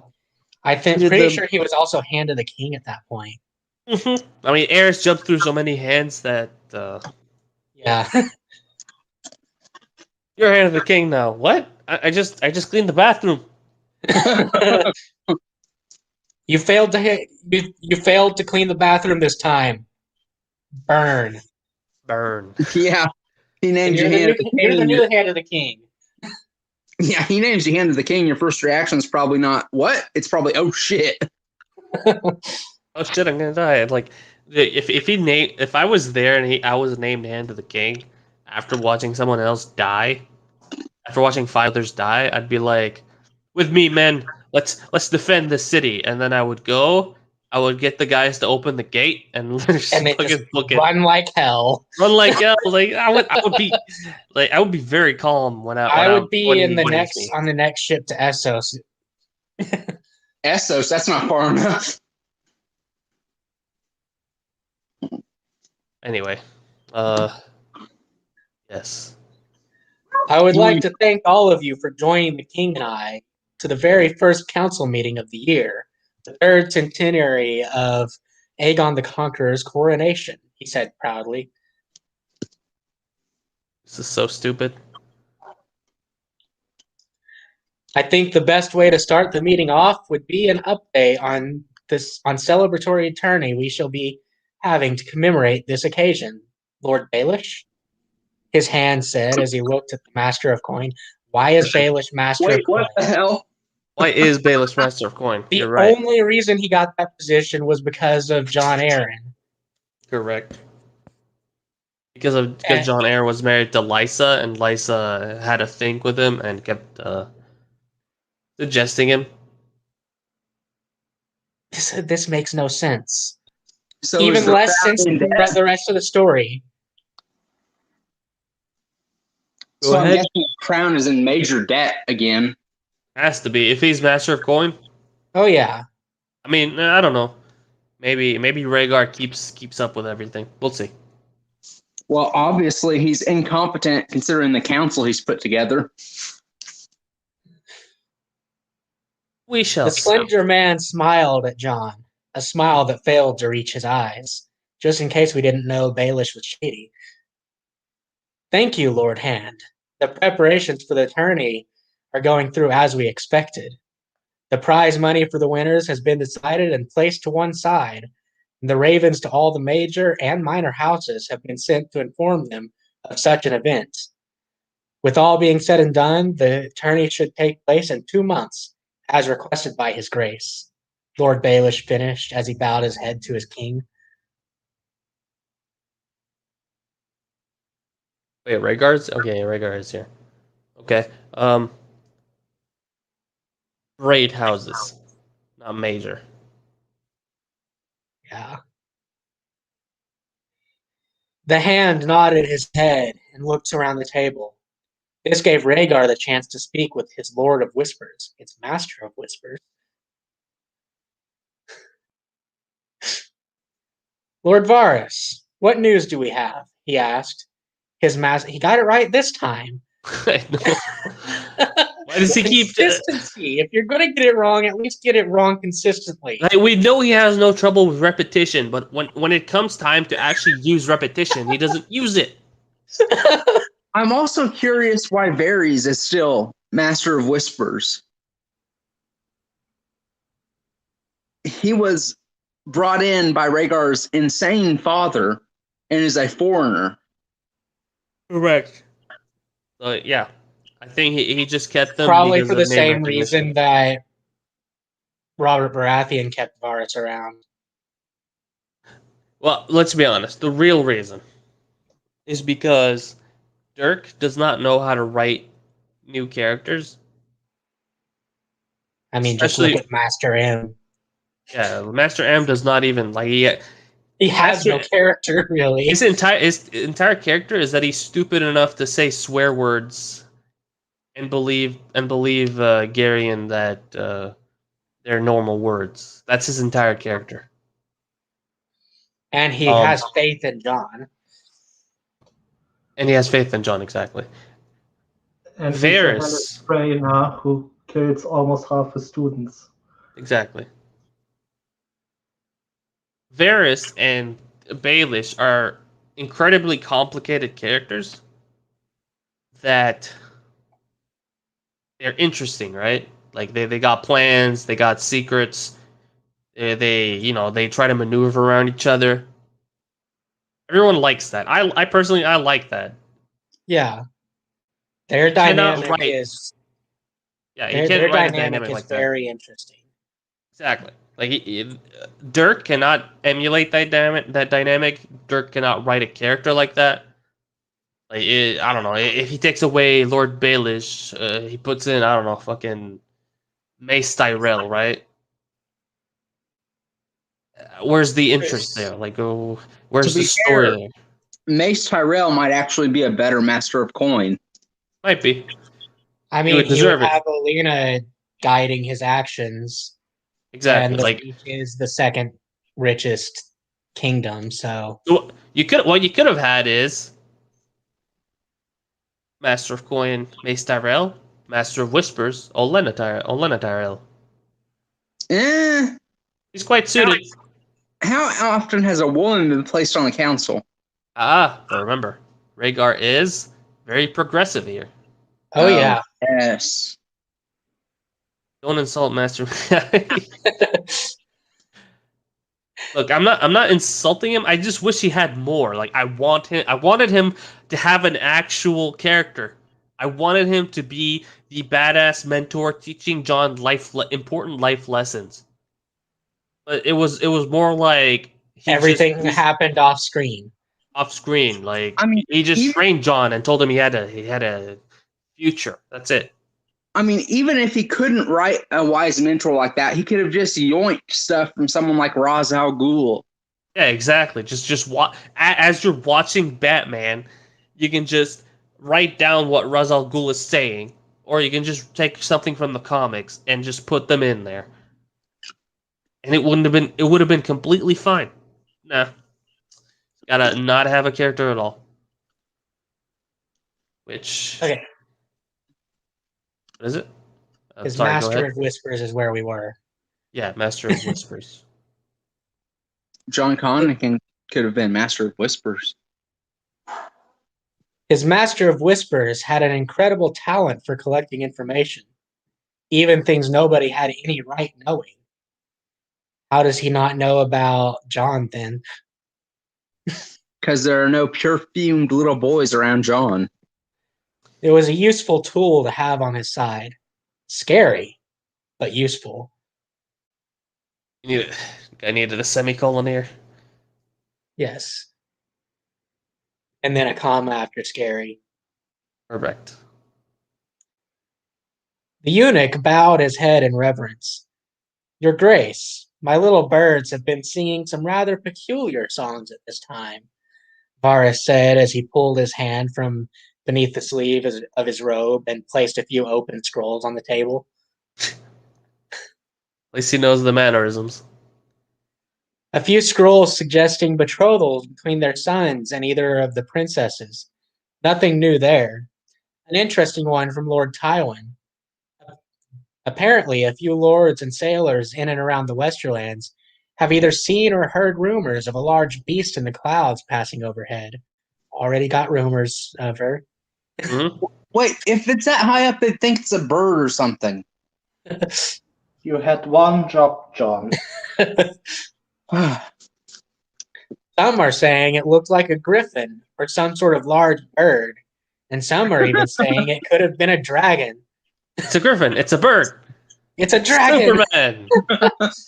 Lord Tywin has made it clear that if it was one person reporting it, he wouldn't have wasted his time writing to us. So this is coming directly from Tywin, passing along rumors. Speaking of Superman, I saw a fic the other day called The Man of Valyrian Steel. Superman crashes in Westeros. I have seen that title. Is it good? No. Why am I asking you? Like, no offense, but I'll make up my own mind. I have seen no that idea title about it. floating around, but I haven't been brave enough to open it. I haven't read it either. It's like, how could they make this interesting? It's a clever title, but I mean, yeah, Superman is gonna just. Oh yeah, it is everything. a clever title. I mean, he's weak to magic. They might do something with that. He's not weak to magic. Magic just hurts him as much as everybody else. To it. Okay, he's more vulnerable to magic. Okay, sure. Just as vulnerable to it as everyone else. Yeah. Maybe Valyrian Steel cuts him. That would actually be interesting. Yes. I'm gonna guess some kryptonite is there as well. Oh yeah. Either that or they're gonna like massively reduce his power set. If you do kryptonite, there are kryptonite mutants that can show up. Alright, calm down, Smallville.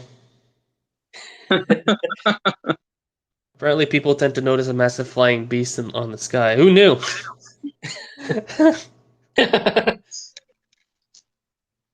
Okay.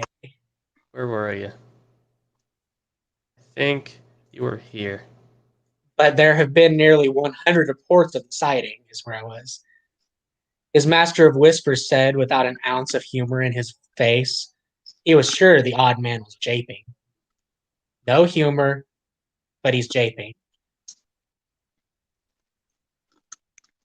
Well, Varys has a very expressionless face.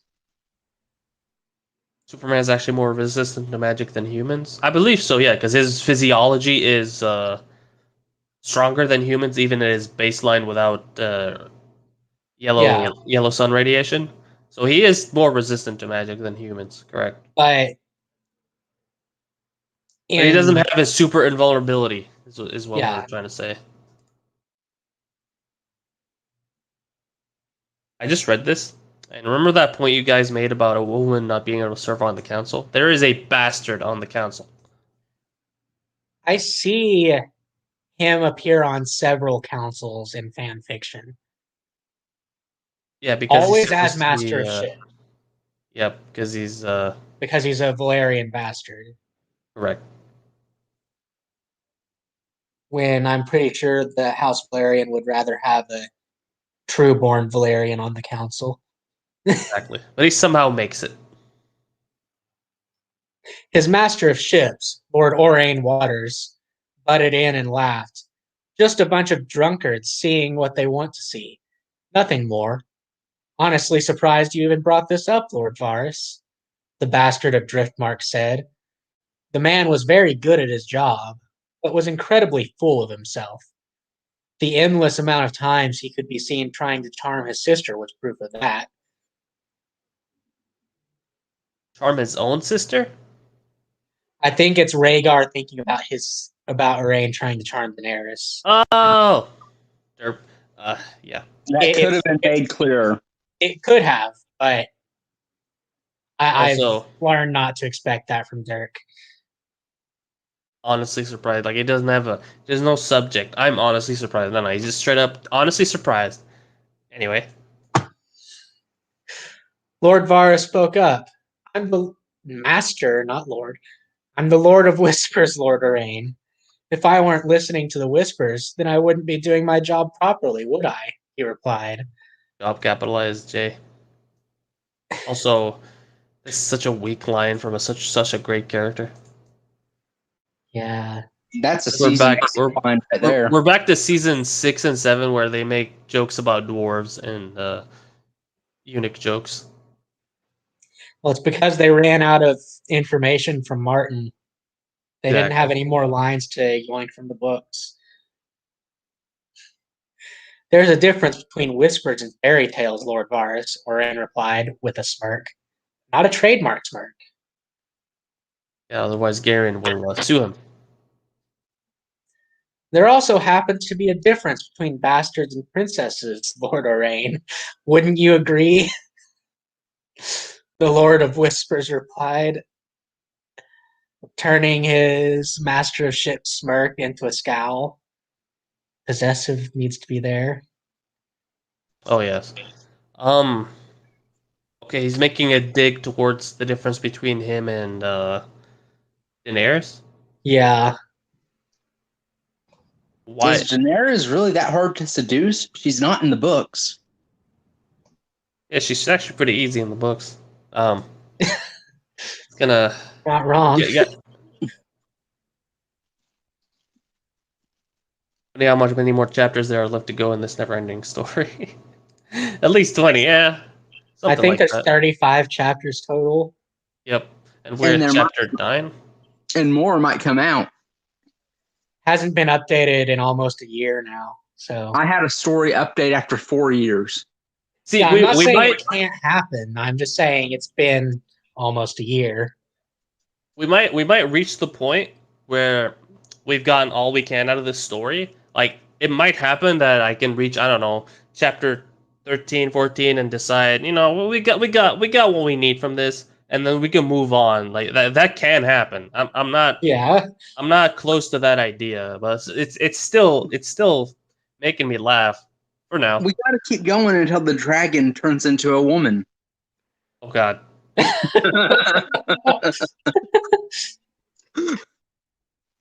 We're gonna die reading.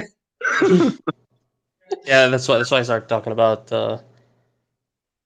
possibly stopping this earlier than usual. Well, not usual, earlier than the story length, because it does take some time. But Yeah.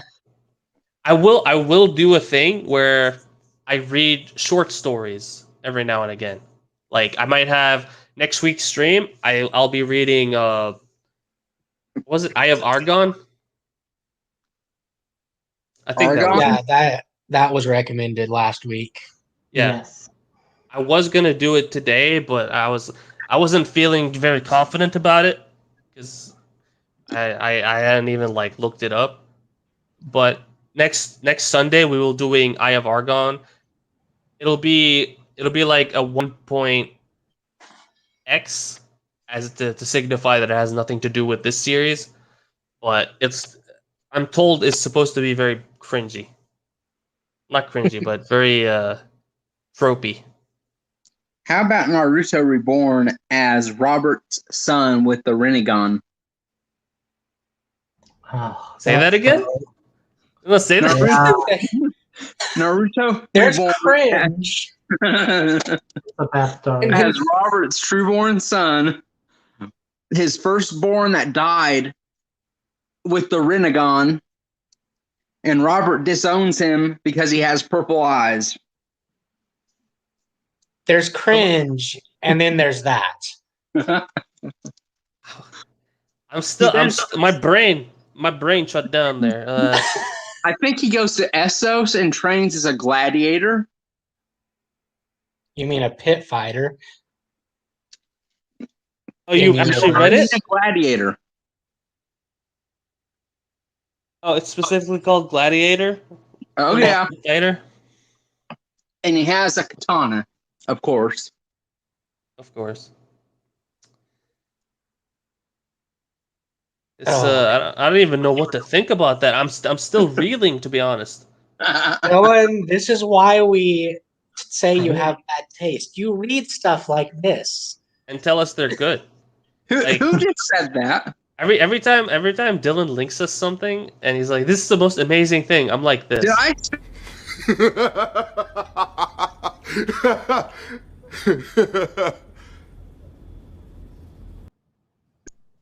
What are you saying, Dylan? Did I say it's a good story? No, you didn't. But I still like making Not fun this of you. time. Not this time. Wait, How it's about- real? Yes, it's apparently real. Dylan, link it in the dumpster fire. Okay. All right, Apparently, you guys. If you haven't joined my server, the link should be in the description. It should be that link tree thing. It's my master link. It links to everything, and one of the links inside there would be the Discord. Very easy to use. Amazing stuff. Well, yeah, you should put this in the dumpster fire channel. I implore you.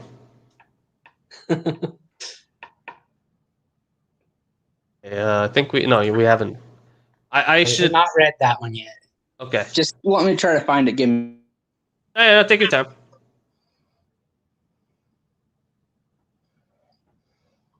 Oh no. What? The most recent comment. Let's see what we got here. Oh, there's several recent comments. We need a Renegon Jon Snow make this happen. I mean, I could probably write that. It would be stupid, but I would write it. Your dragon is evolving. John, what is happening? It's so unexpected. Congrats, John. Your dragon has evolved into a Traveler. I should read these before I should read these in my mind before I read them out loud. I was not expecting that. Okay. I thought my oh god, the most recent comment would have been warning enough. I wasn't ready.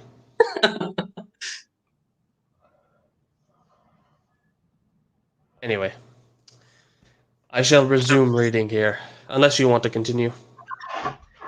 You're good. I will Needed relinquish. this, you relinquish control. Thank you. You are a kind man with a great beard. He needed this childish argument to be over already. All right, you've both said your piece, he said, as both of the men had the decency to look down in shame. Lord Varys, tell the lords who have requested the hand of my daughter or sister for their sons that the princesses are not currently looking for suitors, and that when the time comes, they will be taken into consideration, he said. As for the sightings and rumors of this beast, tell Lord Tywin that if there are any more sightings of it from him or any of his bannermen, he should inform us, and we'll send men to confirm it. Chances are Lord Owain is correct, and it's just a couple of fools playing tricks on Lord Tywin. More fool them. Okay, I think I understand what he's trying to say here. Like they're the ones being fools for messing with Tywin. But yeah, he A finished. couple of fools over 100 sightings. I know. It just I was about to let me just finish this line here, and I'll unpack that. He finished as Lord Varys nodded his head, with the king agreeing with him. Lord Owain smirked. Anyway, let's exactly what was it Myth or Dylan who said that? I forgot. It was me. Okay, so couple of fools playing tricks on Lord Tywin. Lord Tywin, okay? And we've mentioned that it's 100 reports, right? Nearly 100 reports of the sighting. 100 reports are messing with Lord Tywin, the guy who's known to have destroyed a house root and stem for simply disrespecting him. he'll take someone joking with him very kindly. Also, another part to unpack here. Okay, we have this part here. Here, we'll send men to confirm it. Look, Tywin is not. If he got like in the first place, if he got reports from these people, sure, he'll make sure to send the reports to the King's Landing, but he'd send his own men to confirm it first, right? Like he'd send his own men out. They'll roam the land looking for people, or flying beasts. So this line here Oh, I seems think I kind of found it. stupid. Did you? I did. The Maelstrom of House Baratheon. Yeah, that's probably that sounds like it. Put it in the dumpster fire section. I don't know if you can do that, but please and thank you.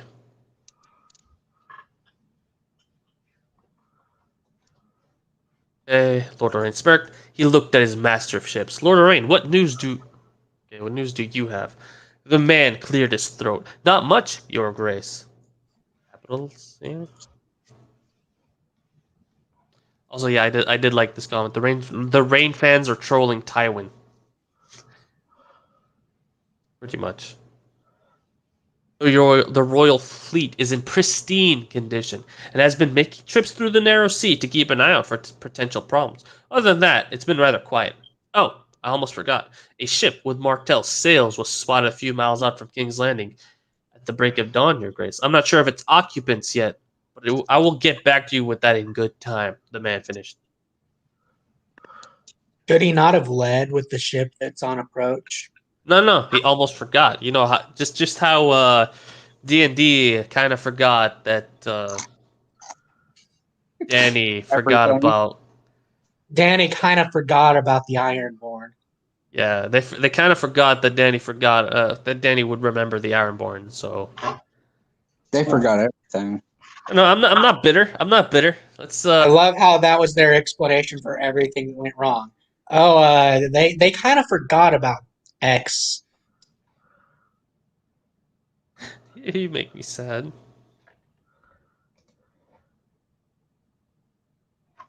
No need. I already. What's up? I found one where Azra and Indra are reincarnated in the same body as the son of Robert Baratheon. So Hagoromo.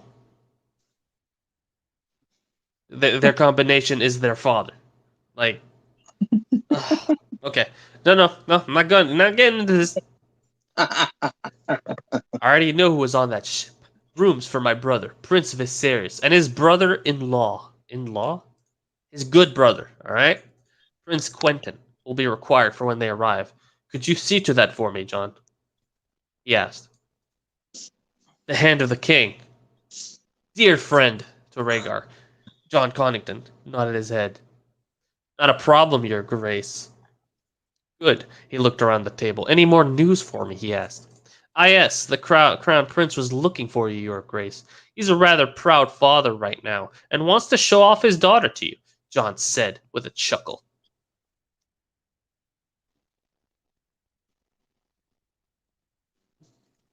This is coming here.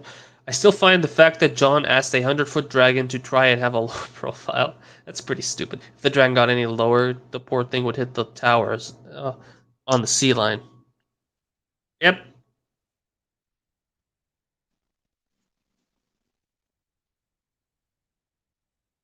Yep. Don't worry, John said with a chuckle. He chuckled.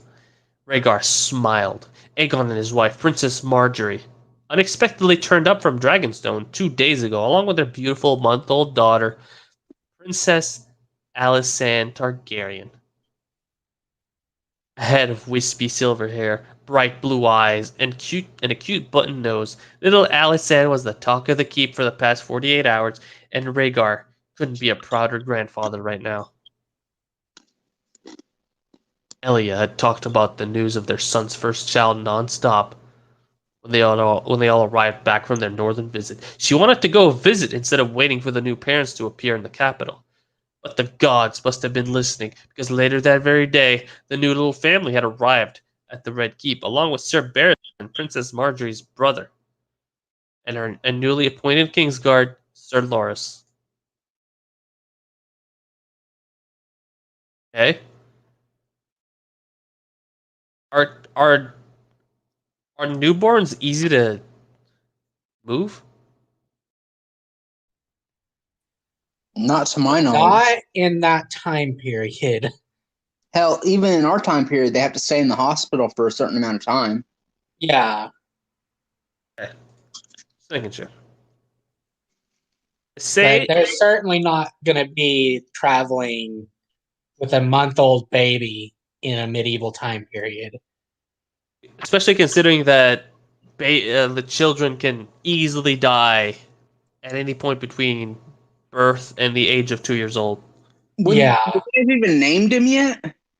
Or her? Also, yeah, he makes a good point here. How do you pronounce that name? Nikoch or something? I don't know how to read this. I'm assuming it's Nico because it just looks like Nico.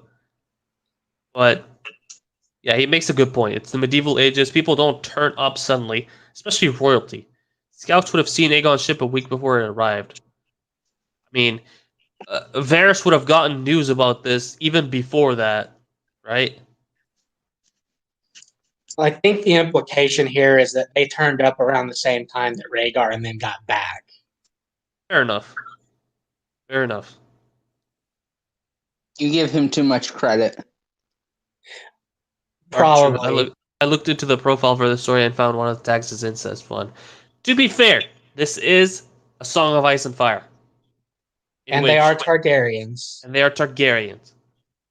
And to be fair, even in our society in medieval times, there was a lot of incest. Not direct, more cousins, but... Yeah, Tywin's wife was his cousin. First cousin. Ned's parents were cousins. Ned's parents were cousins. It's not... There were considered even normal Targaryens. There were even aunt's nephew or uncle niece marriages in A Song of Ice and Fire outside of the Targaryen family. So, I mean, I'm just saying, man. That's what the source material is. Like you should be going to this already knowing what can happen. yeah. Song of Ice and Fire, incest is to be expected. Like this is I didn't put this into being. I did not create this story. This dude created this story. See his net worth with this story that most people will net worth 65 million. He's 65 million rich because of this incest stuff. Well, not specifically because of that, but people saw incest in the story and were like, I don't care. They kept going. That's his point said. Habsburgs. Oh no. Imagine what the Kingdom of Valyria was like. Their family. Yeah, horrifying, most likely. Then again, there were several Dragon Lord clans, not Dragon Lord houses, so maybe not. Maybe they had magic to stop the side effects. Oh, most likely. Anywho, yeah, we did this. To say Elia was ecstatic to see her granddaughter would be an understatement. The look of awe on his wife's face, and the endless cooing at every little detail of the little angel had not failed to put a smile on everybody's mush in the Red Keep. A few weeks old, it's a little potato, not a little angel. Yeah, it's a little potato that cries constantly. Well, she's a month old. Unless you do the Dr. Hamilton grab. If you guys never heard of that, Dr. Hamilton will show you how to make babies stop crying. In case you ever decide to have a baby in the future. Very useful information. Even Lord Varys, who was either a brilliant mummer or was actually capable of showing human emotions, was caught smiling. Even Lord Varys. I'll visit them now if that's everything. Any more news, or am I free to see my granddaughter? He said as he looked around the council room's table. He was answered with shakes of the head and took that as a no. He's the king. He can leave when he wants. Ugh. He does not need his council's permission to leave. This is true. Modern sensibilities, the king cannot have too much power. I'm trying to figure out. Let me think here. The only way this can be explained here is that he's just being polite, but he's the king. Like it shouldn't be. Like he doesn't have to ask for permission to be free, right? Like it should be something more like, if that's all, if that's like, if that's everything, this session is concluded. I'll see you next week. But instead, he does this. Like the issue is that it implies for him to have a very passive role in the story, which is not ideal if you want this guy to be. I'm not sure what he's gonna signify in the story. He's John's dad, but I feel like he's gonna be an enemy. I don't know. I don't actually know what's gonna happen. With that, he stood from his chair, with the rest of the council following suit. He nodded his head at the occupants of the room as they bowed their head in reverence, and briskly made his way out of the council room towards his son's chambers, closely followed by Arthur and Gerald. The room. He heard them both chuckle as they just about kept up with his increased pace. When he looked over his shoulder to see what they found so funny, they covered up their laughter with coughs. He just shook his head at them with a smile on his face and carried on heading towards the royal wing of the keep. Shame. Sir Arthur should be silent, not chuckling. Yes. No chuckles, Sir Arthur. How dare you? How dare you? It's fine. How dare you? It's fine for Geralt to chuckle, though. He's not supposed to be silent. Yeah, he's good. He's good. Arthur should keep his mouth shut. Because Sir Barristan and Sir Loris were waiting outside his son's chambers when they arrived. Seth, I hear my son has requested an audience with me. Is he inside? He asked, as both knights smiled and nodded their heads in confirmation. Isn't it such a happy kingdom? Like, I don't understand what John's role in this is gonna be. Literally everyone is happy and nothing is wrong. John is going to exist to cause chaos in the fall of this evil monarchy. I'm thinking that's what this is. Like, that's what I'm expecting. That's the only thing he could possibly do. Like, if the story becomes John shows up and they welcome him with open arms and nothing bad happens, then I'll stop reading there. I'll be honest. I will stop reading there. Then there's no story then. Well, if the royal family does discover who he is, there will be conflict with the North. Because they will want to punish Ned. The North won't like that. However, this is Dirk writing this, and Dirk has already gotten comments of people saying that Ned should die, but his children should be spared. Yes. So he'll probably do that, and also have the North completely submit to John anyway. You're probably right. Yeah. Yes, he is, Your Grace, along with Princess Marjorie and Princess Alice Sand, Sir Barristan confirmed. Is the Queen not in there also? She's been rather attached since they arrived, he chuckled. She is not, Your Grace. Queen Elia is currently in the royal gardens with Princess Rhaenys, Lady Olenna, and Lord Willis, Sir Barristan answered. Wonder what that's about, he mused. Let me guess, Rhaenys and Willis. He nodded his head and turned to Sir Gerald. You may return to Queen Elia and retake up your guard of her. What? Take up your guard. Reassume your guard position, buddy. Since the small council meeting has ended, you know Sir Arthur will always be enough to take care of me, he said, as the old bull bowed his head and presumably made his way toward to the royal gardens. He knocked on the door and announced himself before entering Aegon's chambers. The first thing he noticed was Aegon looking at him, sat behind his desk with an open book sat in front of him. Hello, father. What a lovely surprise. What brings you here this fine afternoon, Aegon, or You Egg, as everybody summoned called him? him. What brings you here?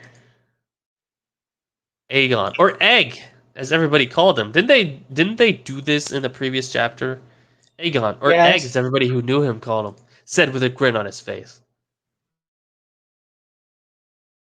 Dark Magic Dr. Hamilton. Looked it up. I mean, I just said Dr. Hamilton baby grab or like baby position. I don't know anything. I mean, I guess it could be considered dark magic with how he makes the baby stop crying somehow. His technique is very strange. Very strange. Hello, son. Well, you see, the hand of the king informed me that the crown prince was looking for me, so I seeked you out. Sought. As soon as the council meeting was over. But I think we both know why I'm here, he said with a smile. I guess this is supposed to sound... This is supposed to sound clever? Or it's supposed to sound witty on Rhaegar's part? But it actually sounds stupid. Yeah, see? The writing is soap opera level. I'm getting tired even hearing it. Yeah. Egg copied his smile with one of his own. He doesn't have to pay copyright on the Targaryen smile. I think what? Wait, no. You don't say I if you're in King if you're boarding King's Landing. You say yes. My wife and daughter are currently taking a nap in the bedchambers and nursery respectively. So you'll have to be quiet when we enter, he said. Rhaegar noticed the proud look on his son's face at the mention of his new budding family. He nodded as Egg got up from his desk and made his way towards the nursery door. He looked over his shoulder at Rhaegar and put his fingers on his lips as he slowly and quietly creaked the door open. His son entered the room, and he followed him inside. Isn't this special, guys? But to see his little granddaughter. At the opposite side of the room was the beautiful crib him and Elia had gifted the new parents when the pregnancy was announced, and inside was the most precious angel in the world. Does Westeros even have a concept of angels? I don't think so. I'm not sure. I'll have to like reread the books to see any offhand mentions of angels. I don't think there are. They've got I don't nature think there are spirit, either. but I don't think they have angels. What was the first part you said, Dylan? Nature spirits? Okay, I didn't hear it. Said nature spirits. No, I meant I didn't hear it the first time. Oh. And what were you saying, Myth? Like you were saying something as well. I do not know. Oh, never mind then. Moving on. Little Princess Alysanne was blissfully asleep in her crib, her small chest moving up and down with each breath, and a tiny snore made Rhaegar melt internally. Oh, he's so cute and sleeping in bed and such, doing baby things. He looked up at Egg. She's a true Targaryen angel, son. You should be very proud. The both of you should, he said as he nodded his head towards the bedchamber Marjorie was currently sleeping in. I won't disturb her now, but I want another hold later on, he said as his son smiled and nodded his head. Nodded his head. Nodded. You'll have to get in line, I'm afraid. I've already had promises of cuddles from Mother, and everybody else under the sun, Egg said as they both exited the nursery. He So put I his just armor on. checked, the word angel appears 3 times in the 5 books. So it is a concept, but what's the context of the sentences? One is with Faceless Man, On the day that we are born, the many-faced God sent each of us a dark angel to walk through life beside us. Okay, so When it our is considered a sins or word. sufferings grow too great to be borne, the angel takes us by the hand to lead us to the night lands, where the star burn ever bright. That's all faceless men? Yeah. Angel of death, then. So therefore, And Sir Barristan says, wait. does he actually use angel as well? Let me read the context. Innocent girls and sweet-faced boys. Sir Barristan had come to know them all during the time they served the Queen. Quasar with her big soft eyes and Angel's voice. Okay, no. Okay, angel is So considered yeah, normal it then. does work. I mean, he overdoes it. Anyway, this comment: Alysanne gonna be groomed and grow up to join the harem. Yeah, I mean, I wouldn't put it past the guy, the I writer. mean, yeah, I wouldn't be surprised either. Wait, no. He put his arms around his son's shoulder. Only just though. Aegon was now the same height as him. Everyone is in high spirits over the birth of your daughter, a new princess of the realm. It's an exciting time to be a Targaryen, son. Who knows what the future will bring? An exciting time indeed. May you live in interesting times. You live in interesting times. Exactly. But is he as tall as Jon though? That's the real question. Did we Obviously, get whether Rhaegar was as tall as Ned or not? Also a really good question. Because if so, then we know they're at least of a similar height. All right, back to Jon. The air around them was dry and humid, and had been that way for a few hours now.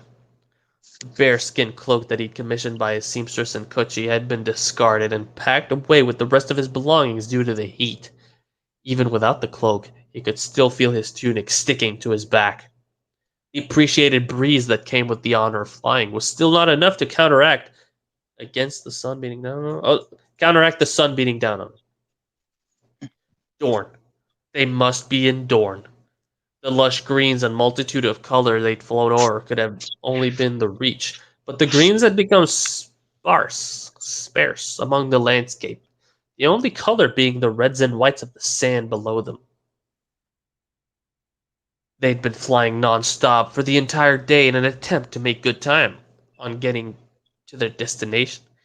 Kirena had been flying the fastest she'd ever flown with Jon on her back. Either she was trying to impress him, which was working, or she was as keen to get to where they were going as much as him. As much as he. But yeah. At this moment in time. Just remove the as much. Yeah. He was as keen to get to where they were going as he. As he. Good. Correct. See? You're getting better at this. I think. Or maybe I'm getting worse and not noticing. I mean, my standards have definitely risen since joining your server. I think it might be my elitist attitude when it comes to someone just mentioning something to me. Hey, dude, you really like this. I'd be like a dumbass instead of saying like, yeah, I'll take a look, buddy. I'll take a look. Instead of saying that, I'll look at it and be like, this looks like the stupidest thing I've ever seen in my entire life. And then people don't want to talk to me anymore. Should I feel bad about that? I don't think I should. I don't think I should. Anyway, I keen to mean, get the room going. I appreciate the feedback you gave me about my fix. So I haven't read the second chapter yet. Unless you've already written the third, I'll have to read. no, I'm still working on the third chapter. All right, that's fine. It's plenty of time. At this moment in time, speaking of time, the sun had begun to set, and the cool air of the night had begun to creep in. Stretching his arm towards and into his bag, Jon grabbed his cloak and wrapped it around his shoulders. He still marveled at the excellent job the seamstress had done with the bear pelt, and he'd provided her with. Not only was it warm, but it was also functional in case he ever found himself in a fight or on the run. Myth has a fic. It's a Aragon gamer fic. I would say feel free to link it in the chat, but I don't think I've given you screwdriver wrench permissions. I'll have to figure out how to do that. I also, oh, that reminds me, I do have to have my YouTube chat open. You give me here, because sometimes people write comments and the YouTube chat mod, the auto mod, makes their comments not show. So I have to actually enter my own damn thing. A second here. Go in here. Mute myself. Yeah, see? I've already noticed one. Dark Truth Road King Council, I request a democratic vote to take a royal poop. All in favor, I say aye, everyone. Nothing. Alright, let me see here. Pop this out. Exit this. There we go. Moving on. Back to what we were doing. Or, your thing is linked, right? In self-promotion? Okay, Yeah, that's I Jarl have put Draven it in self Solo. promotion. Which one is Yeah, yours? mine is a gamer's Gamers and inheritance. Narratives. Found it. Just I open already this. sent it to the guy in DMs, so I'm gonna link it in the stream chat as well. yeah, that's fine.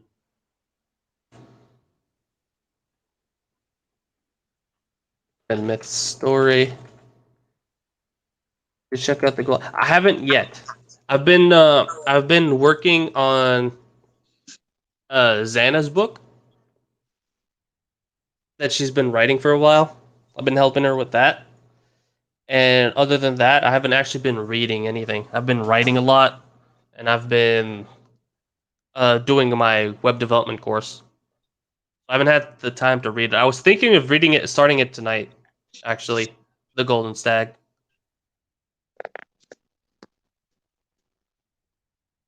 Anyway, back to the story. I was replying to this comment, by the way. Listening to the stream, mostly been playing CK2 Game of Thrones mod.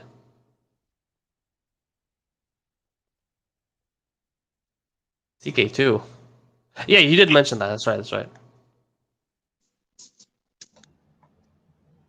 Put this here. Okay. I Where have were to we? go now. Already? How late is it for you? 20 minutes before 10.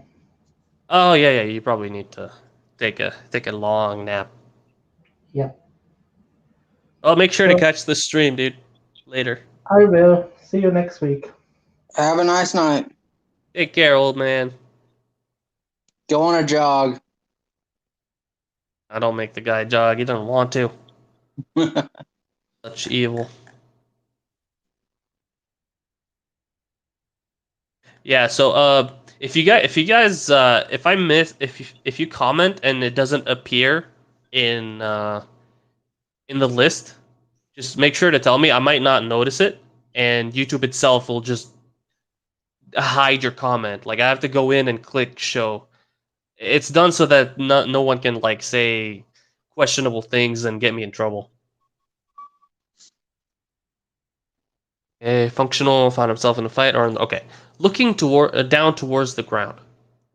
John noticed the river they'd been following the past few hours, getting wider and wider with every mile Kirena ate up. Ate up. Okay, I mean, I guess she's moving so fast that she's essentially eating it up. He hoped and prayed this was the right river they were following. That this was in fact the Torrentine River that will ultimately lead him to the castle he was seeking out. Starfall, the home of his mother, if the rumors were true, the home of one Ashara Dane. Oh God, let it go. There's the reveal. Indeed, that is the reveal. On their journey there, he thought of what he would say the moment he locked eyes with her. Locked. Those haunting violet eyes that were whispered about around Winterfell. Would he become speechless? Would he fumble with his words as he tried to take in every detail about the woman? A woman he'd only dreamt of before now. I can tell you want to say something? No. Ending to play Skyrim in a bit. Grinds those arbitrary numbers. I haven't played Skyrim in like a year and a half at this point. I think. I haven't I played remember. it in a while. So It's been a while. Why didn't she kill herself in this one? I don't know. It is the it's not, Because Ned didn't kill Arthur, I'm assuming. I guess so. I mean, But didn't she kill herself before she found out Arthur was dead? I don't think No. the timeline on that is clear. if I remember the timeline right, didn't he return Dawn and then she killed herself? Yeah, I know Ned did go to Starfall before going back to King's Landing.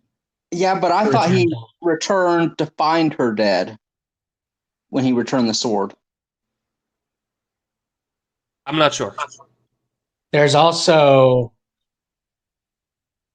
something else that may not have happened that led to her killing herself.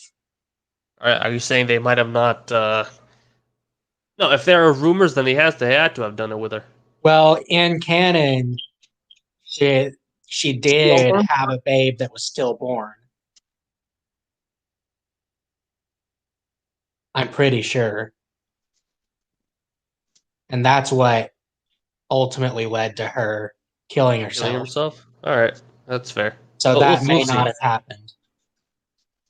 We'll see what Dirk shows us. On their journey here, he thought of what he would say the moment. Oh no, we already did this. Would she welcome him with open arms or scorn? Would she answer his questions, and more specifically, would she answer the question he'd always wanted to know? Why did you leave me? Why did you leave me, Mom? Get over it.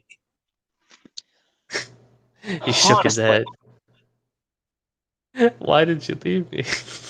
He shook his head. He was getting way ahead of himself. She might not even be my mother. They're concerning himself again. This was just the first step in trying to find out who his mother was, and assuming the first step would be the only step would be naive. Where do I go if she isn't my mother, though? The only thing he knew was that he was born in Dorne. People had whispered it. Lord Stark had confirmed it to him when he asked. It was the least a man could do. If he was born in Dorne, why is he a snow and not a sand? I've always had that question. I understand he lives in the north. Question. I mean, bastard names are based on where you're born, I'm pretty sure. Because that's why all of Aegon the Unworthy's bastards had different last names. How long do I plan to stream? I mean, I guess this could go on for another 30 minutes. We're about 75% done with the chapter, and then we read the comments and just chill for a while. But I mean, if you got things to do, by all means, don't let me stop you. Like life, I mean, we're just chilling here because it's Sunday. We ain't got nothing to do, and we're having a good time. At least I am. I Dylan's always probably not. Dylan is not because he didn't get to go hit people with his sword and axe today.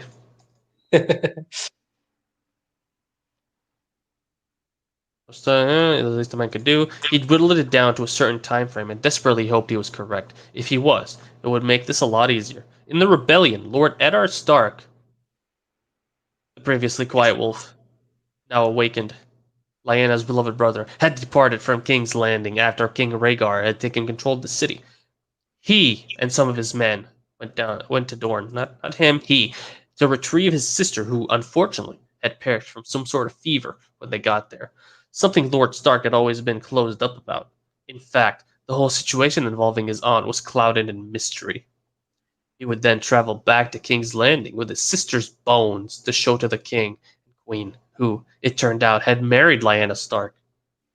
Depart by boat from the capital, arrive at White Harbor, and travel back to Winterfell.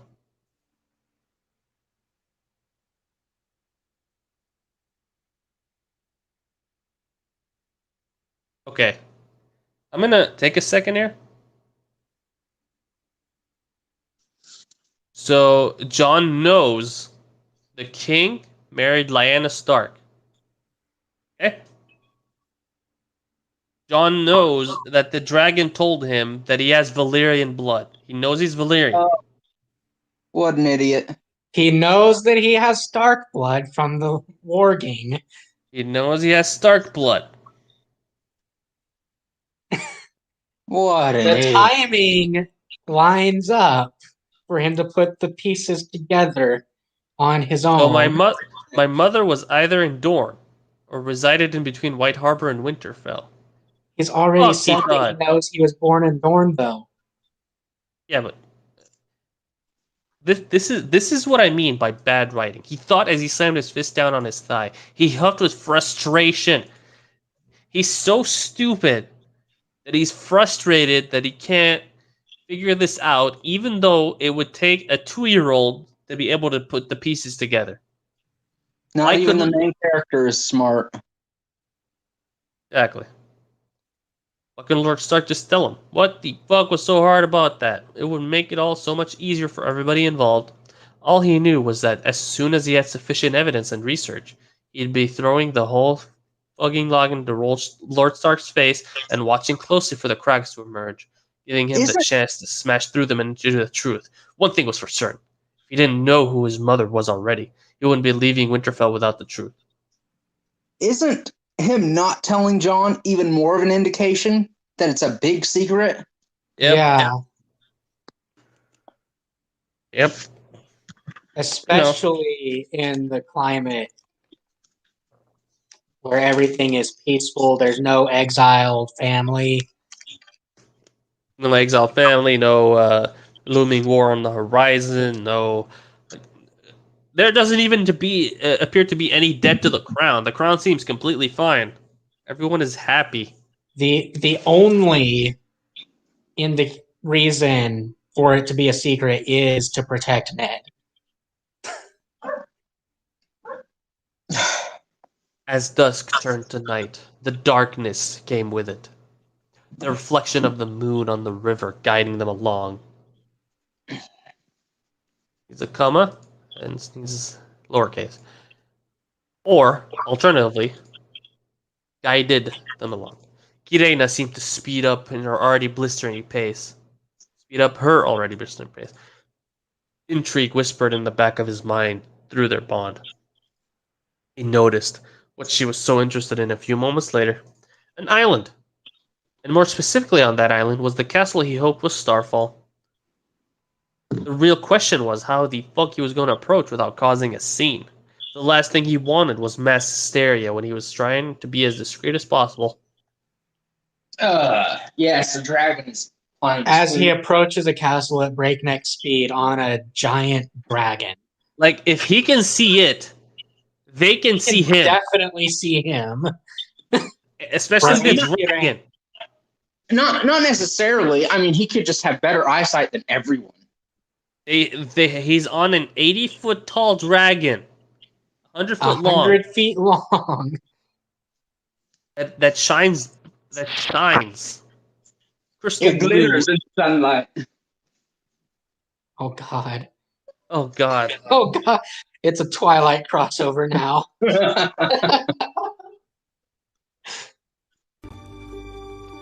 I am not fond of this. That is a perfect reaction. This- Okay, no. Zero, get it together. Get it together, Zero. No. Don't fall to this shit. This is not where you lose. And so, wait, no. They'd have to land on the outskirts of the river and camp out for the night. Then early next morning, he'd have to go and find a crossing or a boat to get over there. Yes, that sounds like the best idea. And so that is what he did. Ah, it After was landing, awakened by blood. It's definitely a vampire dragon. Yes. Also, this is such an awful plan. Like, really awful. Yeah. He's gonna sleep the night. It's not even a plan, it's an idea. It's an idea. Like And it is the beginnings of a plan. Like it still needs to be fleshed out to become a plan. No, it's the How beginning far? of an idea. Yeah, exactly. Like, it's a really bad idea to begin with. He's gonna camp out the night on the ground where anybody can find him and the dragon. And then early morning, he's gonna like. This makes it sound like the distance to the castle is so small that that anyone should be easily able to find them within a night. Yeah. So imagine the Lord of Starfall is just chilling in the castle. He noticed this glittering blue beast up in the sky. He's gonna send a dude. He's gonna be watching it go down into the forest, and then he's gonna send a guy. Hey, bro, you there, my captain of the household guard. Go and check this out. She's also 80 feet tall. Yep, That's gonna be noticed no matter where she hides. exactly. Like, I don't understand what the logic here is, but whatever. Underneath I didn't the write sand. this. After landing and making up a little camp for the night, Kirena set off to have a little nosy around. Her noose around. With the instruction, explorers round. With the instruction of keeping out of sight as best as possible. The moment she was spotted, that was it. They were done, and would probably be hunted down by every fucker with a hunger for glory and a death wish. Highly doubt. Not much trouble was found through the night. An intrigued wild animal here and there was about the worst of it. It wasn't long before the sun was rising on his face. Get it? Rising sun. Oh, on his face. And he was being woken from his fitful sleep. It wasn't that he was uncomfortable. Quite the contrary. A solid ground to sleep on for the first time in weeks was a godsend. No, he found it hard to sleep because of what he could be learning today. Today could possibly be the day he met his mother. I wonder how many times he's mentioned his mother throughout And this. that, kids, is how I met your mother. We can just control F, right? Control F, mother. 14 times.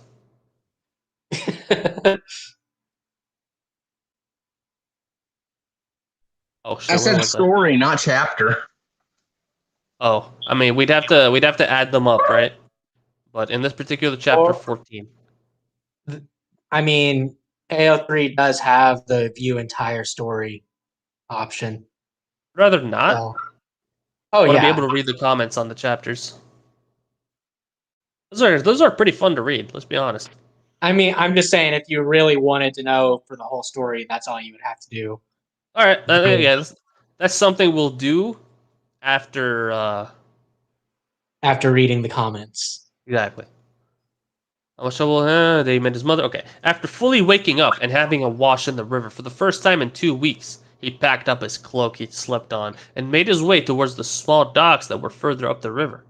His sword belt and swords were tied around his waist in the walk up there, and he came to realize that he may find a backstrap to hold his swords would be more ideal when moving about. No. No. In the last chapter, I remember I was praising him for not doing the backstraps. Oh. I was too. I was like, I like that he has them on his waist, like any normal person would, because having two weapons on your back is extremely difficult to manage. You have to have extremely good motor skills to be able to sheath your weapons on your back.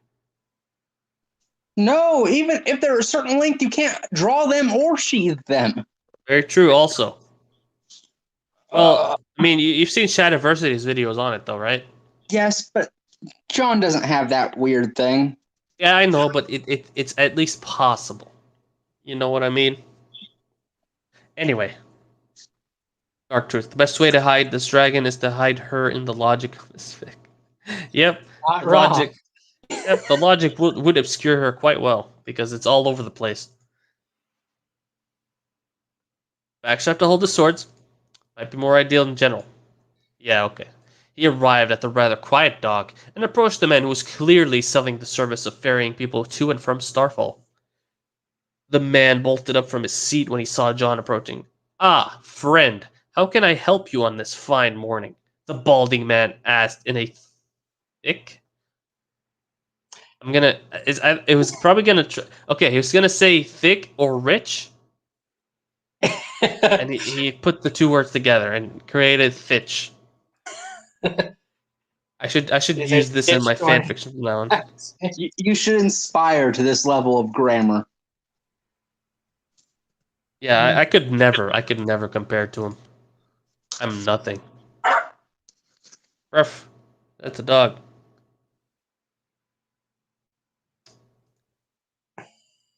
His cheery tone annoying John to the core this early on the morning. Okay, his cheery tone annoyed John to the core. This kind of writing, I understand why people write this way. I know a few people who do write this way. They they try to do it to emphasize this part. Like they're emphasizing that his cheery tone is annoying, but the issue for me is I read these two sentences and I think this is not really correct writing, and I can't really trust this writer to do things correctly. Like if they can't even do basic grammar right, how can you expect them to juggle complex plots?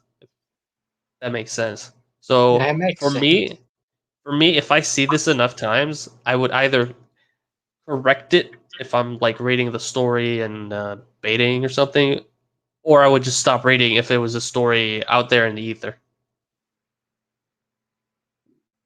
He was in no mood for pleasantries and got straight to the point. How much to cross the river to Starfall? The man rubbed his chin as he eyed John's person, eyes lingering on the swords around his waist. A dragon, the fool dared to ask for. What? Oh, gold dragon. But like, why? I mean, okay, That's he's rich, but a dragon is a year's wage. I think he said it because he thinks John is rich. At least Dirk understands how much a dragon is. Why does he Like think that- John's rich? John's got to look a bit scraggly by now. Yeah, but Yeah, no- his swords look very nice, which implies that he might be rich. Anyway, Or he took him off a dead nobleman. yeah. I mean, Actually, would that imply makes he's a a lot more bandit. sense. that would Makes a lot imply more he was a sense. bandit, which also implies that he probably has a lot of gold somewhere. However, if it implies he's a bandit, therefore, by the way, Dylan, dog. If there's a bandit, that would give a big hint to the guy on the boat, not to antagonize the dude that killed the most likely someone who was rich and most likely his guards and took his Yeah. things. Yeah, either way, it's not a wise decision to try and ask for a gold dragon. Like this is bad writing either way. A dragon. All of this is made just for the sake of giving John an inconvenience. A dragon. I'm not paying that. He answered an annoyance.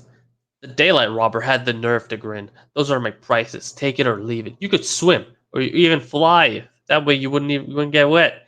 The man finished as he laughed at his own joke. Don't tempt me, he whispered under his breath. What was that? The man said. Nothing. Listen, I'll give you 20 stags, he said. 20 silver stags? That's still exorbitant. Throw him overboard and steal his boat.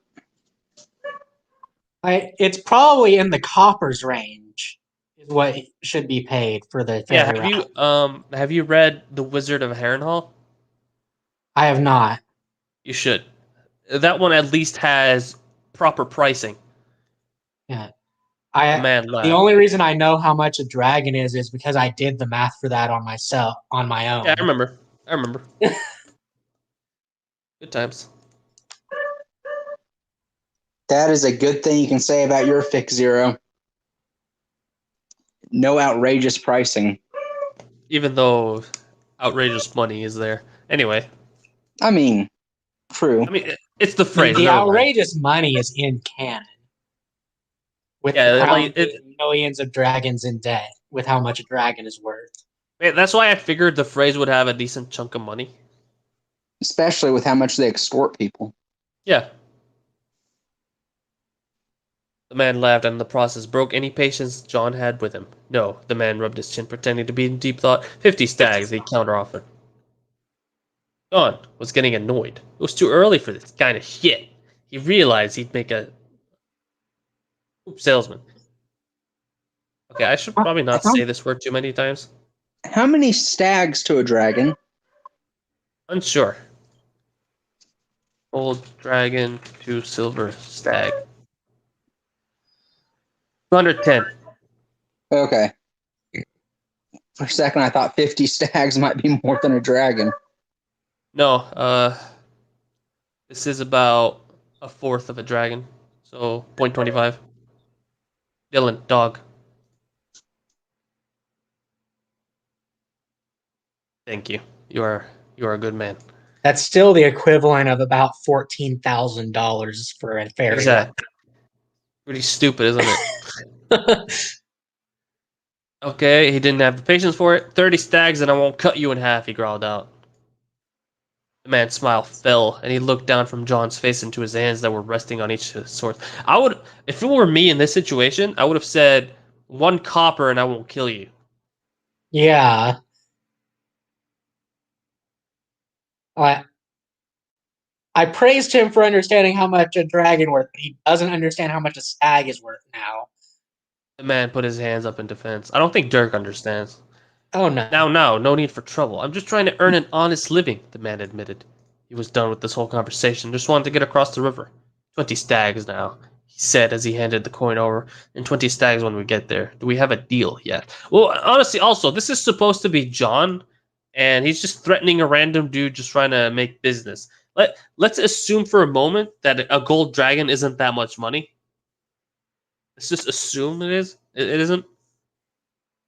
Yeah. And let's just say it's like, I don't know, it's like $100, and John is like, I want to pay $20 for this, and then he threatens this dude with death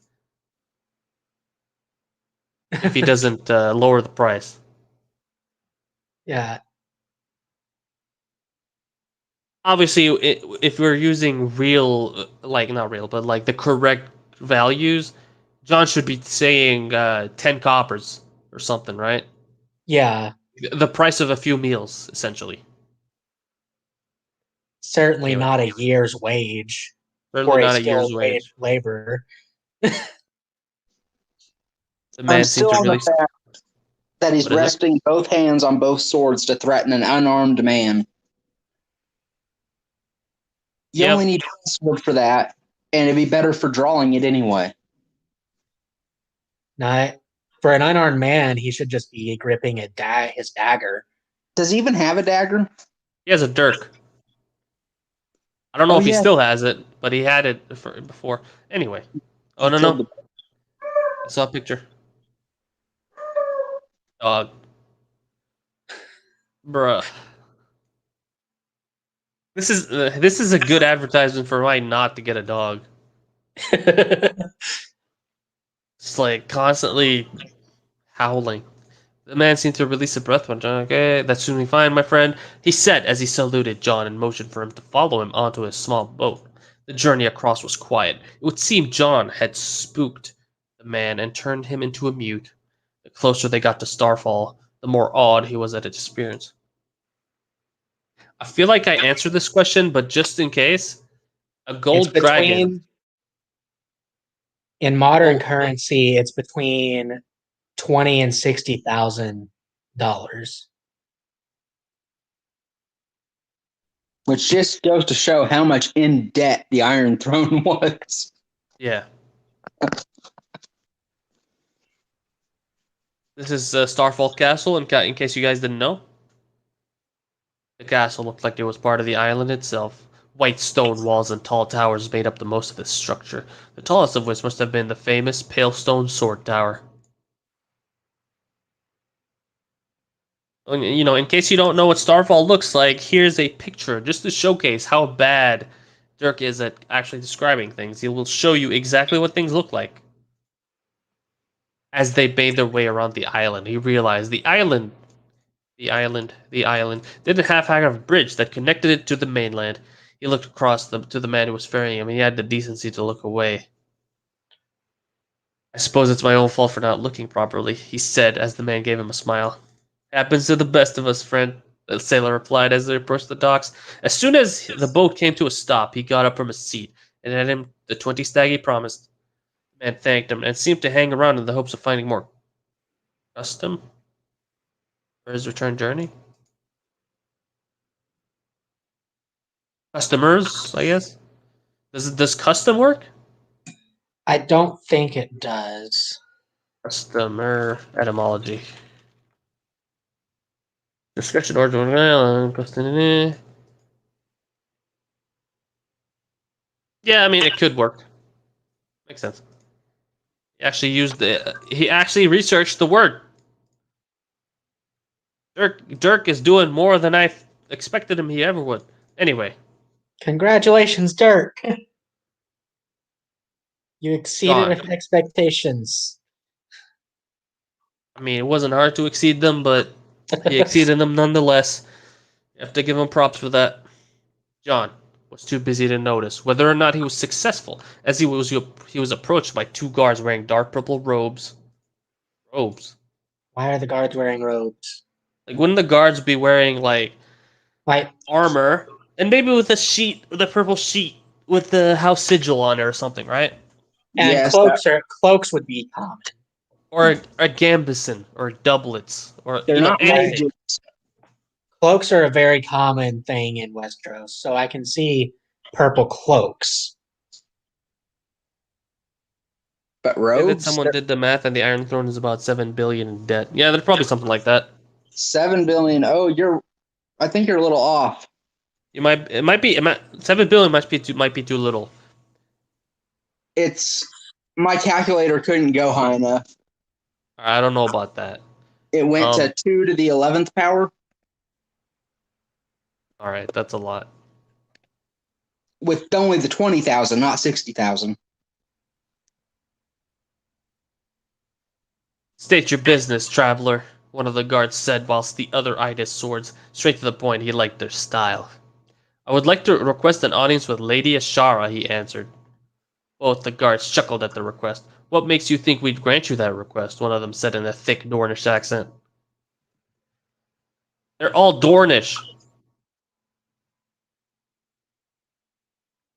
He knew it wouldn't have been that easy, because I'm getting into Starfall one way or another, and I imagine you'd rather because you granted my request and not because you're shit at your job. He replied without a hint of humor. How does this convince them to open the gates for him? This should convince them to throw him in a cell. So I did the math again, and the Cannon crown is about $360 billion in debt. There we go. Uh, that's just great. Still not as much as the United States. The fact that Tywin can even just give out that much. Was there ever a poll about doing other fanfics? I never did a poll. I haven't done one. I don't know. Should I? Should I do a poll? What do you think, guys? Eh. It'd be a simple poll. I'll do a Google poll and just put it in the Discord, and people will join and be like, yes or no. It'll be a yes or no question. Should I do other fanfics in the future, other than this?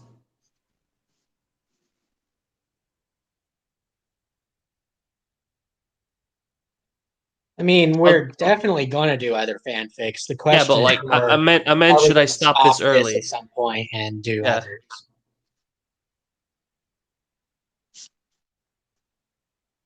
Yeah, okay. The guards looked at each other, and one nodded to the other before one of them seemed to walk back up to the castle. Him and the other guard just stood there in silence as they both seemed to Seemed?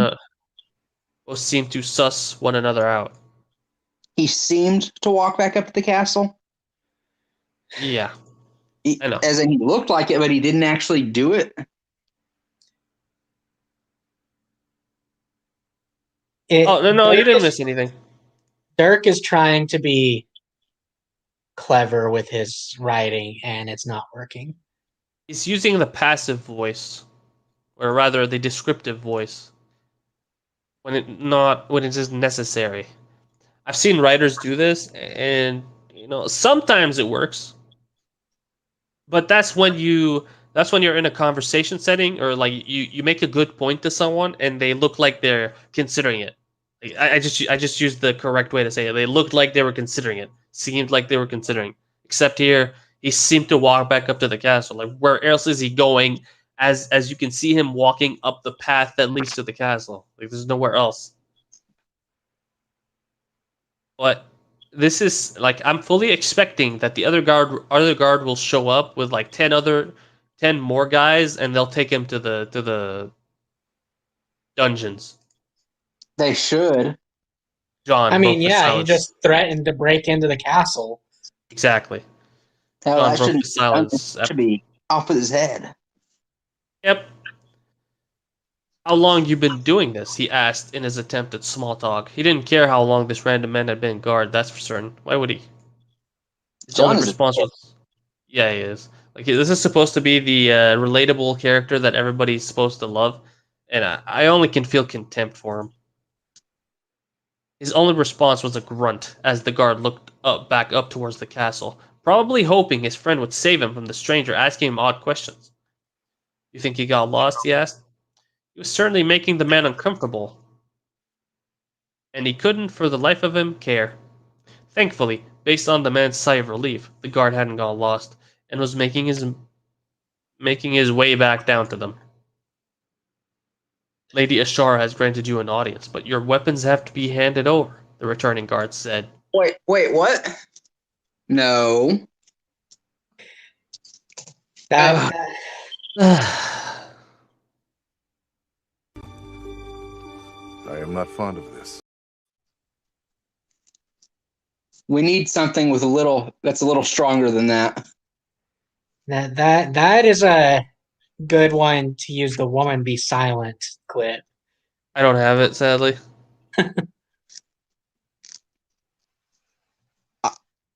How stupid do you have to be ruler of a land and let some random guy that threatened your guards into your presence?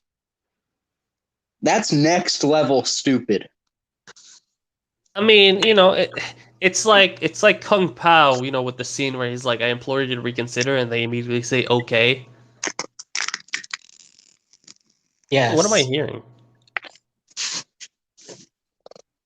I implore you to reconsider whatever you're doing, Dylan. I implore you to reconsider. Okay.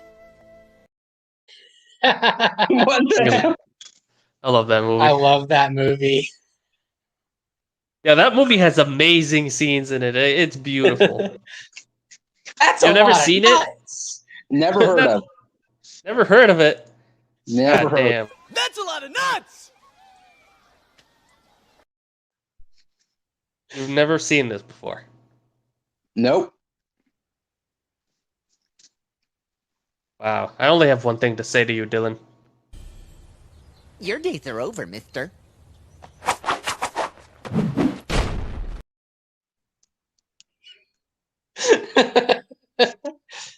Dylan doesn't know what to say. He doesn't know. Anyway. I'm gonna stab you. Oh god. The precious dragon steel blade. Dragon steel, because they're better than Valyrian steel. And looked back at the guards. I accept, but if you steal them, damage them, or in any way mess around with them, and don't worry, I'll know you'll regret it. He warned Damage as he them? handed him. How are they Yeah. supposed to damage them? I don't know. They're supposedly the strongest metal in the entire story at this point, and he thinks a bunch of guards can damage them with their stupid normal steel weapons. It's not even Valyrian steel. Even if they had Valyrian steel, this steel's supposed to be better. They couldn't damage it. Maybe Dawn. Maybe Dawn. But Dawn's in King's Landing right now. And Right. random guards don't have access to Dawn. Exactly. And they don't even have access to Valyrian steel. It's what it being Mayor Sue is at heart. The universe bending around itself to come. Exactly. Although in this case, it's a Gary stew. Same thing. Moving on. You read, check to see if no comments were hidden. We're good. The guards eyed the odd swords with genuine interest. The journey to the castle was quick. He got a few intrigued here and there, but overall, it was very uneventful. The guards were quiet all the way there, and it wasn't long before he was being escorted to a solar inside the main keep. The main keep itself was very neat and pristine. White stone and tapestries of House Dane's sigil of a shooting star and sword adorning the walls. John was broken from his thoughts when they stopped in front of a pair of white painted doors. Okay. Even if it was a good idea for Ashara to meet this random stranger, it shouldn't be in her solar. It should be in the Great Hall. Should indeed be in the Great Hall, correct. And John should be in chains. At the very John least. should be in the... Actually, this all should happen in the dungeon. Yeah. And without Ashara, she shouldn't even show up. A torturer should show up to the dungeon, beat the crap out of him, and then bring him to the main room in chains with like 3 guards surrounding him, and then bring him up to the lady of the castle. Anyway, I wonder how many chapters until John gets Ghost. I probably soon. I don't know. I'll have to read the chapter names. I'm pretty sure it'll be in one of the chapter names. I wouldn't put it past Dirk. Let's see. If you steal them, but if steal them. Read it with a bad grammar and missing words. I'll try. I can't promise anything. I'll try though. It's so hard not to automatically fix things. I'll give it my best shot. Is this it? Is this the moment I meet my mother for the first time? One of the guards knocked on the door. I don't know. I guess. Okay, I understand what this is. He's hesitating before announcing to the lady. Yeah. The guard turned to him. "What's your name?" he asked. John Snow," he replied. He had no reason to lie. But I mean, Guard. he could have instead written, the guard paused before turning to him. "What's your name?" he asked. Correct. Yet another instance of bad writing here. I mean, if I had a dime for every time I noticed bad writing in the story, I'd be able to fund most of my future book series without any cost to myself. Let's see here. By the way, guys, if you haven't read my book, you should probably go read it. It should be in the link tree. If you had a dime for every error, you'd have a gold dragon. Yeah. No. I mean, I want to say I'd have a stag, but I don't trust myself that much. The guard spoke up so the occupants of the room could hear him. "Jon Snow is here for his audience," he requested, "my lady." The door was ripped open, and there stood not a middle-aged woman, but a younger one about his age. He looked down at her and couldn't lie to himself. She was a rather beautiful young lady. She had pitch black hair that flowed down her back, a heart-shaped face, dark gray eyes, and subtle pink blush on her cheeks as she made eye contact with him. Ned's daughter. Yep, we found Ned's bastard daughter. So he actually had a bastard. And when That's did why he tell Arthur them? is When did he tell them his name? Just now. just now. That's what the pause was just earlier. Yep. Ah, What's your name? Jon Snow. well, we found another harem member. I Probably. hope not. The incest. I wouldn't. I would not be surprised. The question is, why doesn't Ashara contact Ned and tell him about her? Probably because of the rumors, or because of John's existence. You know, I can sort of forgive this now. If she's the one that summoned him, she's young, inexperienced. You You're know, talking about Clarissa? yeah.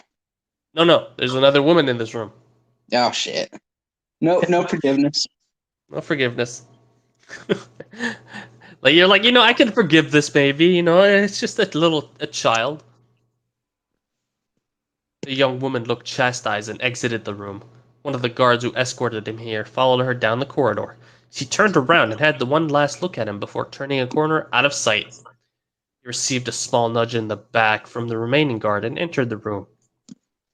Stood. Oh my god. At the other end of the room behind a desk was the most beautiful woman he'd ever met. I'm pretty sure you're going to change your mind when you meet Daenerys. The guard spoke up. Or Rhaenys. Lady. And Rhaenys. And possibly Arianne Martell. Lady Ashara, this is the man who requested an audience with you, Jon Snow. Okay. Is he addressing Lady Ashara? Or is he... Oh. You should have a colon here. Lady Ashara nodded her head without taking those alluring, dark, violet eyes off him. You may leave us, she said as she looked back at the guard. What is it? Is Ashara the one in charge of the castle? Wasn't there any other people that could have taken over? Yes, but let's ignore that just so we can continue this chapter here. Because lady, look, man, I'm mesmerized by her alluring dark violet eyes. Oh man. But what were you saying, Myth? Yeah, I said I'm pretty sure by this point, Ashara and Arthur's father is dead, so it would be Ned Dane who was In line. next in line. But if he's still squiring for Beric Dondarrion, then yes, Then he should be it. It would be Ashara that's in charge. Just Correct. until he comes back. Either that or Ashara just leads the place anyway, and Yeah. Which Dirk will make it. Dirk will make it make sense to him, not to us. Yeah, to him. Yeah, that's important. To him. That's the key words there. Yeah. You may leave us. Are you sure, my lady? The guard replied. I'm positive you can go now. Oh God. He's positive. He just dismissed the guards. He dismissed the guards and let a random stranger go in. I'm pretty sure at this point she knows exactly who he is. How Maybe. is Jon Snow that famous? No. As he Ned was a Stark's child. bastard. But there are other people, I assume, named John and other bastards named Snow. Correct. I'm sure there are, but everyone's first thought would be Ned's bastard. Especially with the fuss that was made when he ran off. Possible. Very possible. Likelihood, I'm not too sure about that. It can make sense. She still doesn't know the guy. Well, it's like that conversation I had yesterday when I was talking about using clips on YouTube and how I might get targeted by the IP owners. I said it's possible, but it's likely to happen as a spaceship smashing into my house. Anyone can say their name is something. Yeah, exactly. It could be a random stranger. Like, I don't know why they led John to the Solar instead of any kind of dungeons or the Great Hall. The guards. He should. So they should have a standing garrison. garrison. Gone to the dungeons. Like, what would a castle like that have? Probably over 100 men. Yeah. They're one of the major houses of Thorn, so it could be more than that. Well, just as a standing guard. Yeah. Kind of sad how you three have put more thought into the scenes than the dude writing the thing. Yeah. A little bit. To be fair, I don't really even need to exert myself to apply thought to these. It's just like, this is my baseline thought process. It's not taking much effort to put more thought into it. It's literally common sense. No. Common sense is a misnomer. Sense is not common. Sense. It's good sense. Yes. The guard must have bowed or something. John was too distracted to tell. All he knew was that as soon as the door was closed, it was just the two of them. Ooh. So I'm guessing Clarissa left. Yeah, Clarissa left a while ago. Like, he even wrote it. She looked chastised, exited the room. Okay, I didn't remember that part. Okay. Yeah, I was too busy looking at these alluring, dark, violet eyes. Oh man. Oh, there's just the two of them now. I wonder what's gonna happen. Is Ashara gonna be part of the harem now? Look, I'm getting excited here. All right. I wouldn't put it past him. She isn't his mom, okay? So it's okay. I mean, even if she was, Targaryens. It's probably still okay. Because, incest act. They both drank in each other's appearance before Lady Ashara broke the silence. Why have you come here? She asked with a little bit of aggression. It was too late to back down now, and with the aggression taking him by surprise, he just blurted out the first thing that came to mind. Are you my mother? Are you my mommy? Mama?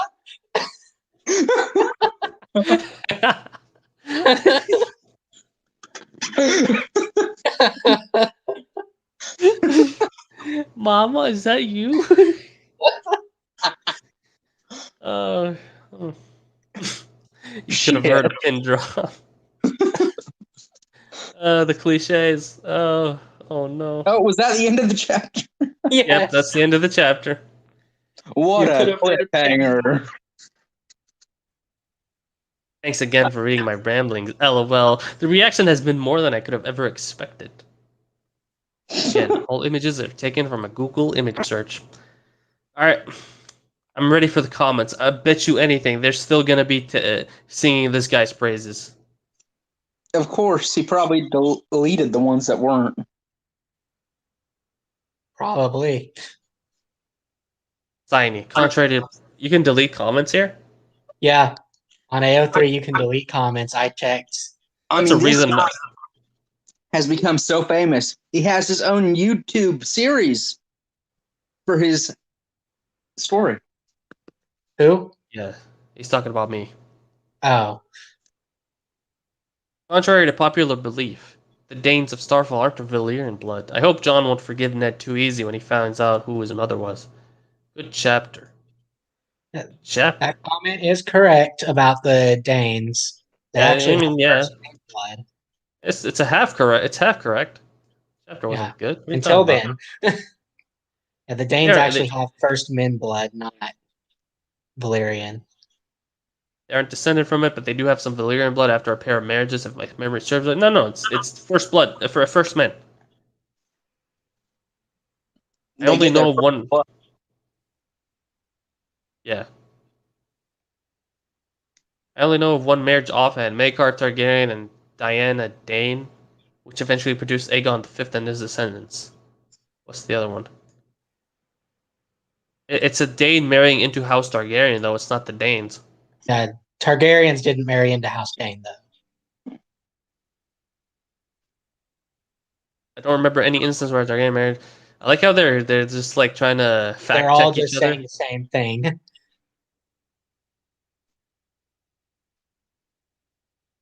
may have been a bit oopsie for me. Apologies if that's the case. I may have been wrong in my assumption that Dane even had a little Valyrian blood. I was easily fooled by the known features. Yeah, it's because she has violet eyes. He was like, she has to be Valyrian. And Arthur is portrayed as having blonde, silver hair. Again, oops. Hopefully it doesn't derail the story for some. It's not going to be that derails it, my friend. Yeah, this isn't what derails the story. I'm pretty sure it's John just immediately being allowed to come up into a castle with no resistance whatsoever After threatening the guards. after threatening the guards. And that is one of the least horrible things I've seen so far in this story. Dirk, it is great to see this. I have been waiting to read this since John first got on that boat and started yelling at that damn fish. Oh my god. We are never going to forget that stupid moment. Why am I yelling at fish? John asked himself. You have me hooked, and it is fine to take your time, in my opinion. Other works I love to read update bi-weekly. I think it gives the author ample time to make the story as the best it can be. Oh, it's hooked. He made a punny. Yep, That's what I laughed about. had me hooked. Damn fish. Thanks. Update coming soon. I was totally happy when I got the update notification. The story is progressing nicely, and I hope to see more awesome chapters. Please update soon. Thanks for the feedback. Next trip should be by here this Saturday. Okay. I didn't expect things to happen like that. Oh, John, you have absolutely no tact whatsoever. Haha. Oh, John. He's so silly. Great chapter as always. Very good. Very good as usual. Things are about to get interesting. I guess John won't meet Danny and Ray in Winterfell as I thought. This is too good.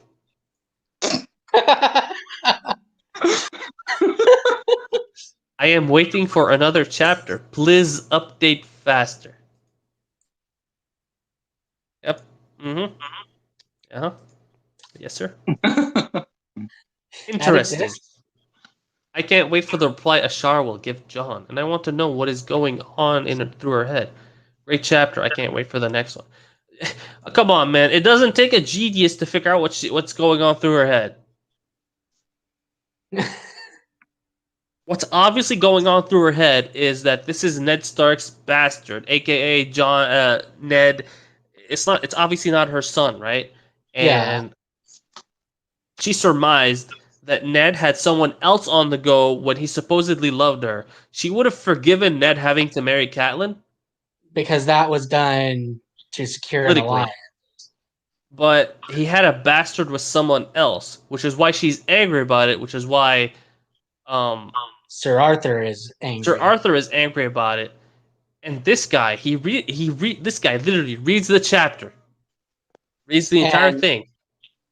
I want to know what is going through her head. He doesn't know.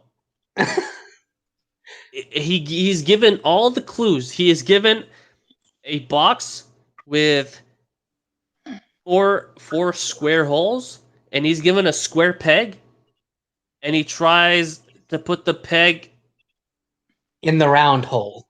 There's no round hole. Like I'm saying, exactly. all those. He tries to put it in the non-existent round hole. Yeah, okay, that's better. He just slams it into the side of the box. Side of the box. He's like, I don't know how to put this in here. I'm stupid. He sounds like John in the story. Yeah, he knows nothing. Yeah, because John has all of the clues to figure it out. To be fair, John did not have the Sir Arthur clue. John had John had rumors about, Ashara. I'm talking about John. John is also talking about figure out who his mother is. Exactly. Like he also straight up mentions that he knows that Lyanna was married to Rhaegar, and he doesn't even consider the possibility that he's her son. This is the kind of viewership a story like this attracts. Yep. Love your story. Can't wait to read more. Great chapter.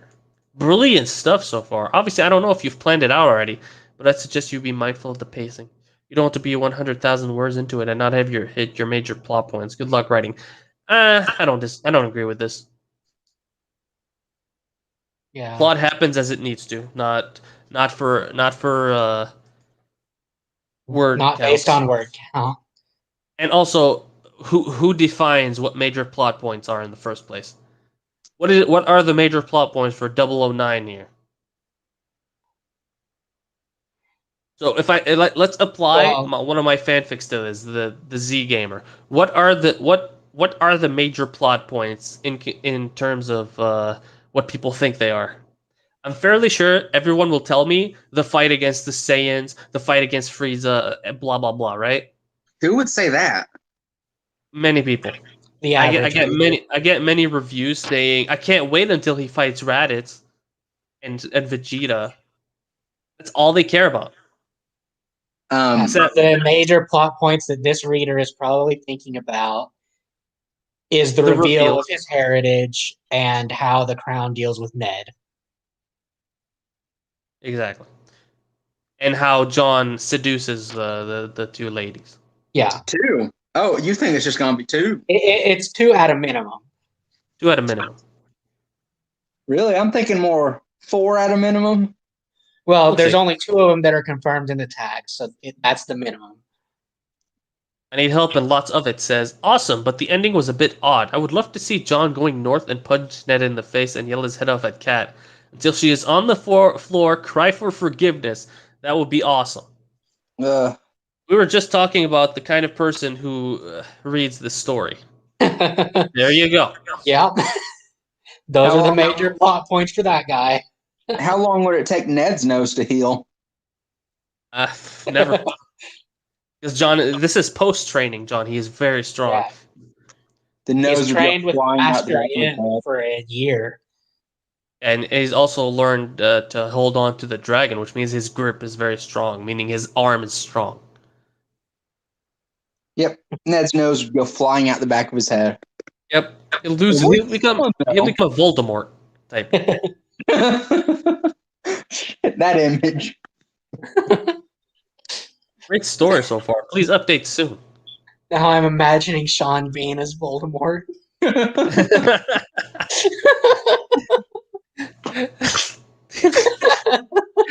The Stark theme plays while he's like walking around with no nose. During, probably very He fits confusing. perfectly. How many times does Voldemort die? Many times. Technically, only twice for his main soul. My HB on chapter 9 says, great chapter, strong John. Badass MF are my favorite story type. So we now know where Arthur is. Is the net? So we finally know why Arthur is. Okay, no, I'm not gonna correct it because I made a promise. Yeah, but it's not you correcting it, it's me. Clarissa is Ned's daughter.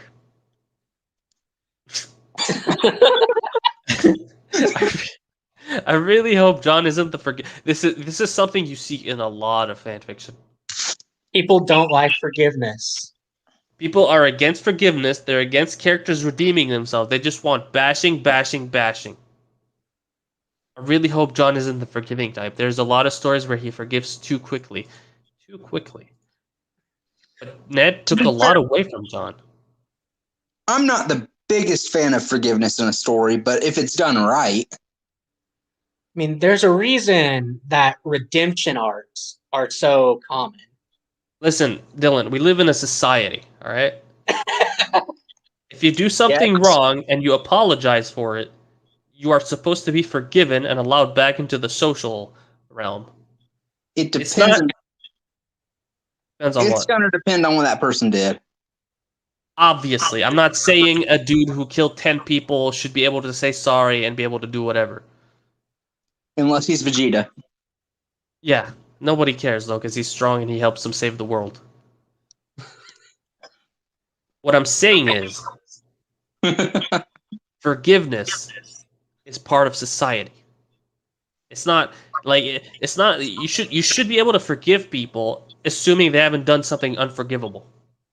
That reminds me of a story where Hitler became a doctor after begging for forgiveness. Why are you reading stories about... Why are you reading stories about... I didn't. It was the summary. All right, moving on.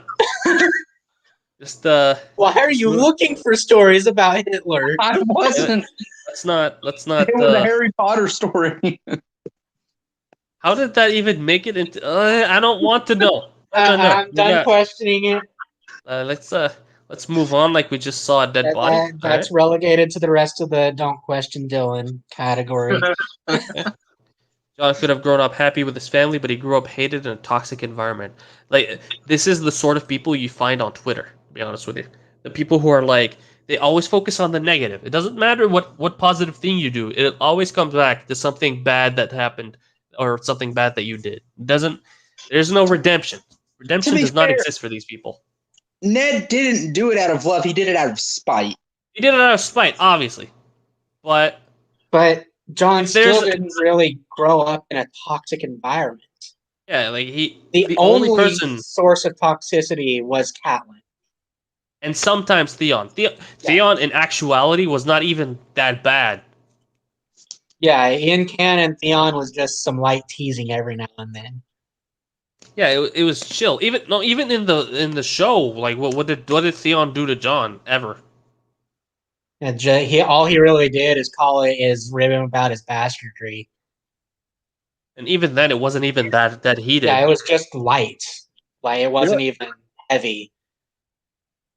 I don't remember him saying anything about John being a bastard. The only thing I remember is a joke about his hair. Well, I mean, there was constantly calling him just Snow is what I'm talking about. And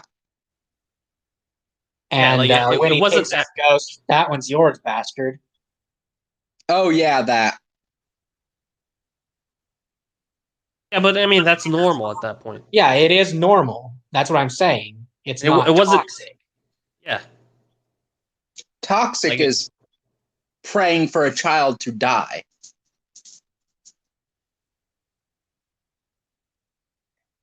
I mean, yes, Canon Theon was indeed an a-hole. I'm not saying he wasn't.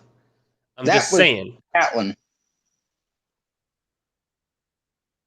Oh, you're replying to.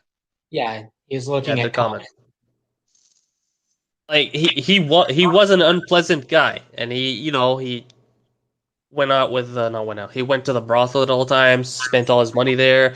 He wasn't a good person. And But the brothel is the main reason Canon John wasn't his biggest fan. Yeah.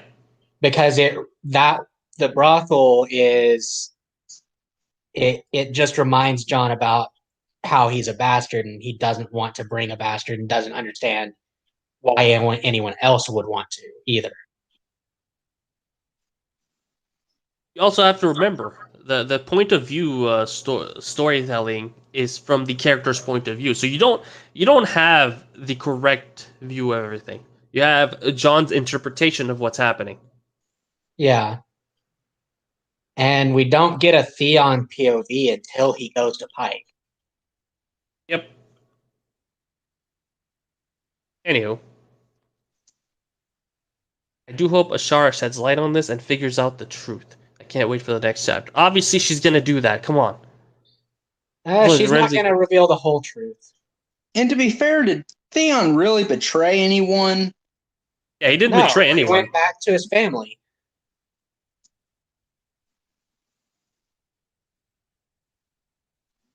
Yeah, like I don't get the hate towards Theon. Theon was literally taken from his home and made to live in a stranger's land as a hostage. Didn't he watch his brothers get killed during the battle? He watched them die. Theon is a very scarred character because of how that all went down. I definitely wouldn't say he deserved Ramsay. No one deserves Ramsay.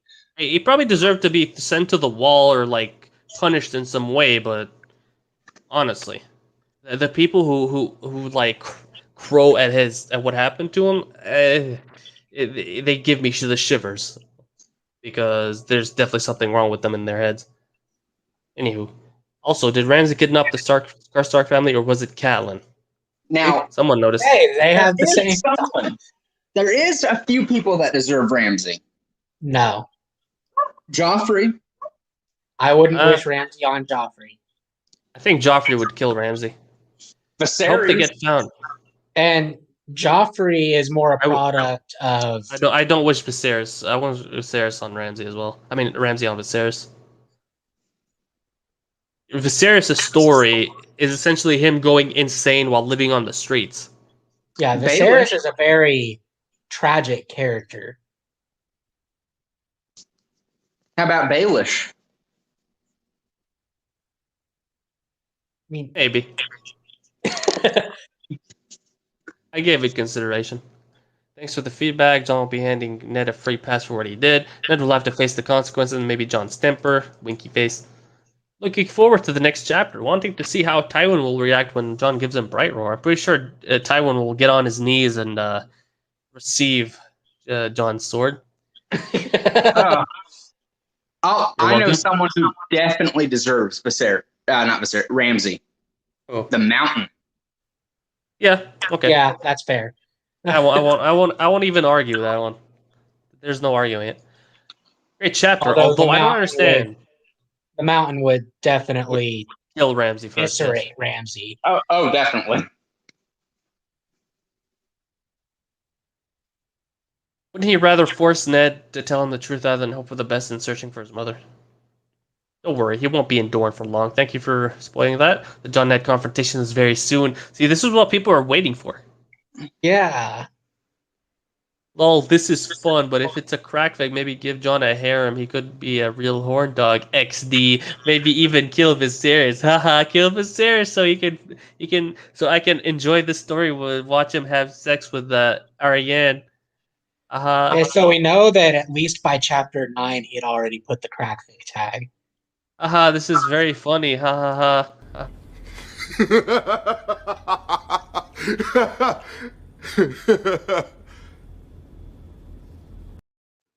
Zero laughed to hide the hurt in his soul. Rar XD. Haha uwu. That's all that was. That's not a cliffhanger. Cliffhanger. I was excited once I saw the update. Less so when I saw it might be a while until the next one. But I understand real life comes first. I was a bit surprised on John's first move after coming to Westeros. I thought maybe he'd just land the dragon right outside of Winterfell and march right up to the gates in the middle of the Targaryen feast. Although that probably wouldn't have been a good idea. LOL. Anyway, another great chapter. I'm looking forward to the next one. Thank you for Honestly, being understanding. The landing outside Winterfell during the feast probably would have been better. Yeah, I would have gone with that. Like, just land the dragon at the feast and just whip your dick around. The John that we've seen should have done something like that.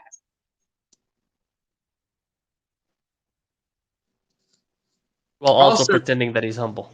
Yeah. John now has the only weapon of mass destruction that they know of. He can rent his services to the crown for an enormous sum and a powerful position at court. I don't like the fact that you have these ideas. What? Your ideas are not welcome here. Dog, by the way. Let's see here. Thank you for being understanding. Life got hectic and the fic had to take a backseat momentarily. Good news, only done. Next chapter, blah, blah, blah. Thanks again for the feedback. Can't wait for more. Probably is the most unique and interesting story in the fandom as of late. The most unique and interesting story.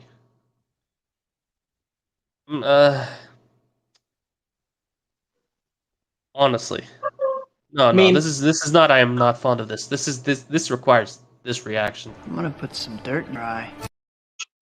To be fair, it is the first one that I've seen where Ned takes Jon while Rhaegar's still alive. It's like the fourth one I've seen where he does that. All right.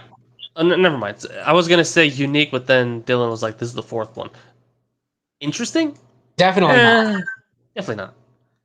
Predictable. That is a good term. Predictable. Thank you. Do you have any idea when you'll be able to update? There's no rush. I only want to check. Next chapter next weekend. When is the next update? December 2. Damn, I got you sassy bitch. I get you're a sassy bitch now, but have you never heard of tact?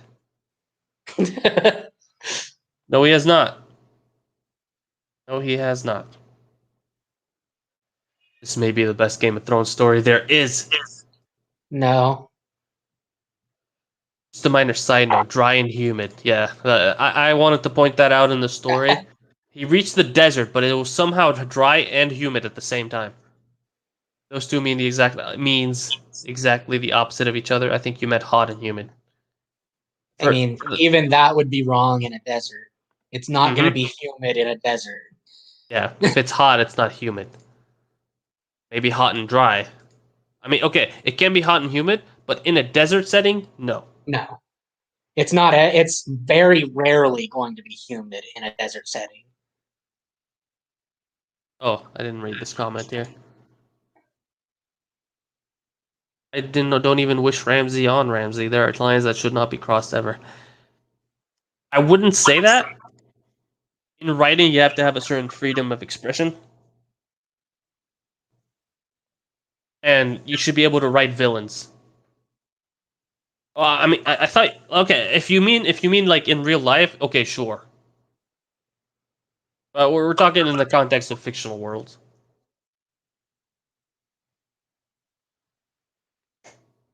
Anywho, okay, this is the final comment here. Insane author. So, first thing I can think of, it would have been nice to have a description of Starfall besides just an island.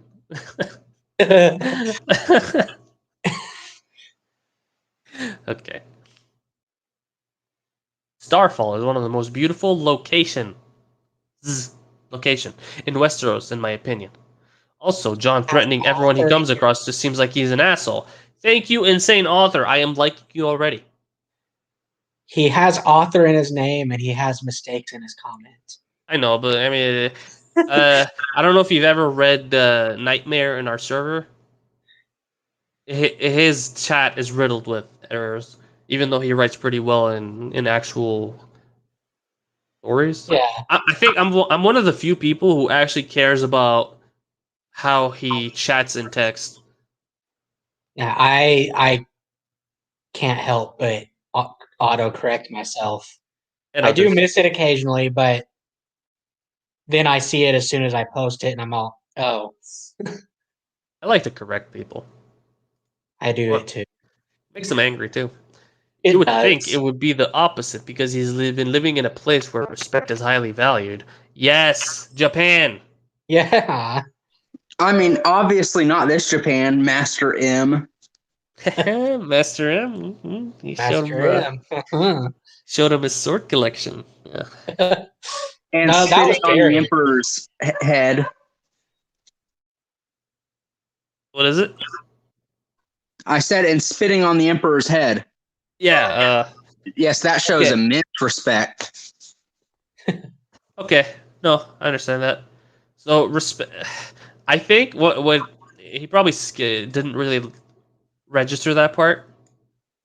He's just seeing Japan and equates that with. Yeah, he equates Japan with this. Like this guy doesn't quite understand that Japan from the real world isn't Japan here, even though it's named the exact same with the same mountains, with the same famous names, with the same societal structure, with the same building structure, with the same looking people, with the same animals in the land, with the same volcanoes and legends, with the same diets that they have. You know, forgetting all of that, it's not actually Japan. He got everything but the important parts. Yeah. These are just random people who don't even deserve it. I mean, he's not wrong. Well, I mean, that ferryman kind of did deserve it, demanding. I mean, he didn't deserve being killed, right? He deserved a little haggling, maybe a few disapproving looks. Yeah. Yeah, it was just insults. Threatening the guy. Hey, he told him, "I'll cut you in half." Straight to threats, but some disrespect, some heckling stuff like that. And to be fair, the guy started with an outrageous figure. All right. No, not saying that you shouldn't write that. I'm saying from my moral compass, nobody deserves that, not even the ones who do sink to the level. I'm the same way. Yeah. But I've had to I disagree.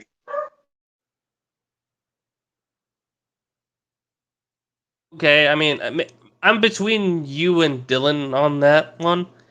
Some things should not be forgiven. But Like the mountain. like the mountain. But you should strive to be a good person, and striving towards that means you have to have a good moral compass. I think for me, what happens with me when I write a story is I have to detach myself from my own moral compass, and even then, it doesn't really work out for me because I don't know if you've noticed in my story, most of my characters are somewhat good guys. Yeah. I have trouble writing a specifically bad guy as a main character. I'd really like to see you with In Pursuit of Magic go a darker route. See, I want to do that, but at the same time, I don't think I can. We'll see what happens. It'd be interesting to see how you do it. How to Be a Bad Person by Zero Rewind. Well, Eat yes, a turtle. Eat a turtle. Oh God. Teenage Mutant Ninja Turtles. Are you my mother? And Probably in this list. then we were gonna discuss how you would have written this. How would I have written this story entirely? Yeah. Because we had said we would do that after the comments. Oh yeah. What was it specifically? Oh, how I would make it believable that That Ned took John. not that specifically. It was more along the lines of how to make it believable that there would be a dramatic turn to the story when John reveals himself, right? No, I thought it was how believable it would be for Ned to take John out of spite. I mean, yeah, but I was also meaning to go forward with it, you know, like what happened later. Okay, so Ned takes him out of spite, right? And I'm fully expecting in this story when John meets up with his family that they're going to, if it was written well, okay. I'm fully expecting in this badly written story that everybody's going to accept John. But if this story was written, Viserys. except maybe Viserys, but he's evil because he hates John. That's how Mary Sue's worked / Gary Sue's. Let's see here. The war is happening, right? The rebellion. And what could happen is that what's his name? Ned would be in the Battle of the Trident, and he could watch his friend die. You know, they're very good friends. Yeah. Despite everything, right? They grew up together. They learned under John Aaron, who also dies, right? So a lot of his friends are dying left and right. He holds his dearest friend in his arms on the Trident after he falls, right? He's already dead. Everything's done. All his enemies are standing around him looking down at him, and they decide to forgive him. And he doesn't appreciate that because, you know, he feels like he's being treated like nothing. He's supposed to die an honorable death on the battlefield. Something like that. He's not obviously he doesn't expect to he doesn't want to die, but he has the sense of honor. He expects to, but he's spared. And that can turn into resentment. Because he could consider it as they spared him because they don't even think he's a threat, or they spared him because they don't they don't even bother killing him because he's not worth their time. Yeah. That kind of thing, it can fester and it can result in spontaneous character shifts. Like, it doesn't matter if you were raised with the best morals ever. If you hit a person, if you hit a person's buttons in the right way at the right times, it will make them shift in character. And that could at least sort of explain why he would take John away. Because you have to remember, his sister saying that she loves John and he's one of the heirs to the kingdom, possible heirs. That could also bring him back, right? Yeah. So it would be really hard. You would have to shift Lyanna's character because like she should know that he basically killed all the guards, right? Yeah. So Lyanna should be able to shift in character to basically vilify Ned. Not quite okay, not vilify is too strong, but treat him poorly because he's against her at that point. Yeah. It'd need a lot of setup. Like it would need news appearing, not news appearing, news reaching her ears about Ned fighting against her husband and Ned killing, many of their men, and then Ned shows up at the Tower of Joy and kills all the guards. Like she should be at least suspicious of him, right? As we saw it, she seemed happy to see him and everything is fine. Yeah. She thought he was her ally, even though there should be no indication that he's an ally at that point. Aside from, keeping her alive. But he's quite specifically against Rhaegar and the Targaryens. Yeah. Well, you did that. You'd do that entirely different now. I would. There's another thing. You could have Ned also blame Lyanna for everything that happened since she did go willingly. Yeah, and it takes her son from her. Yeah. I would have just had Lyanna die before Ned got there.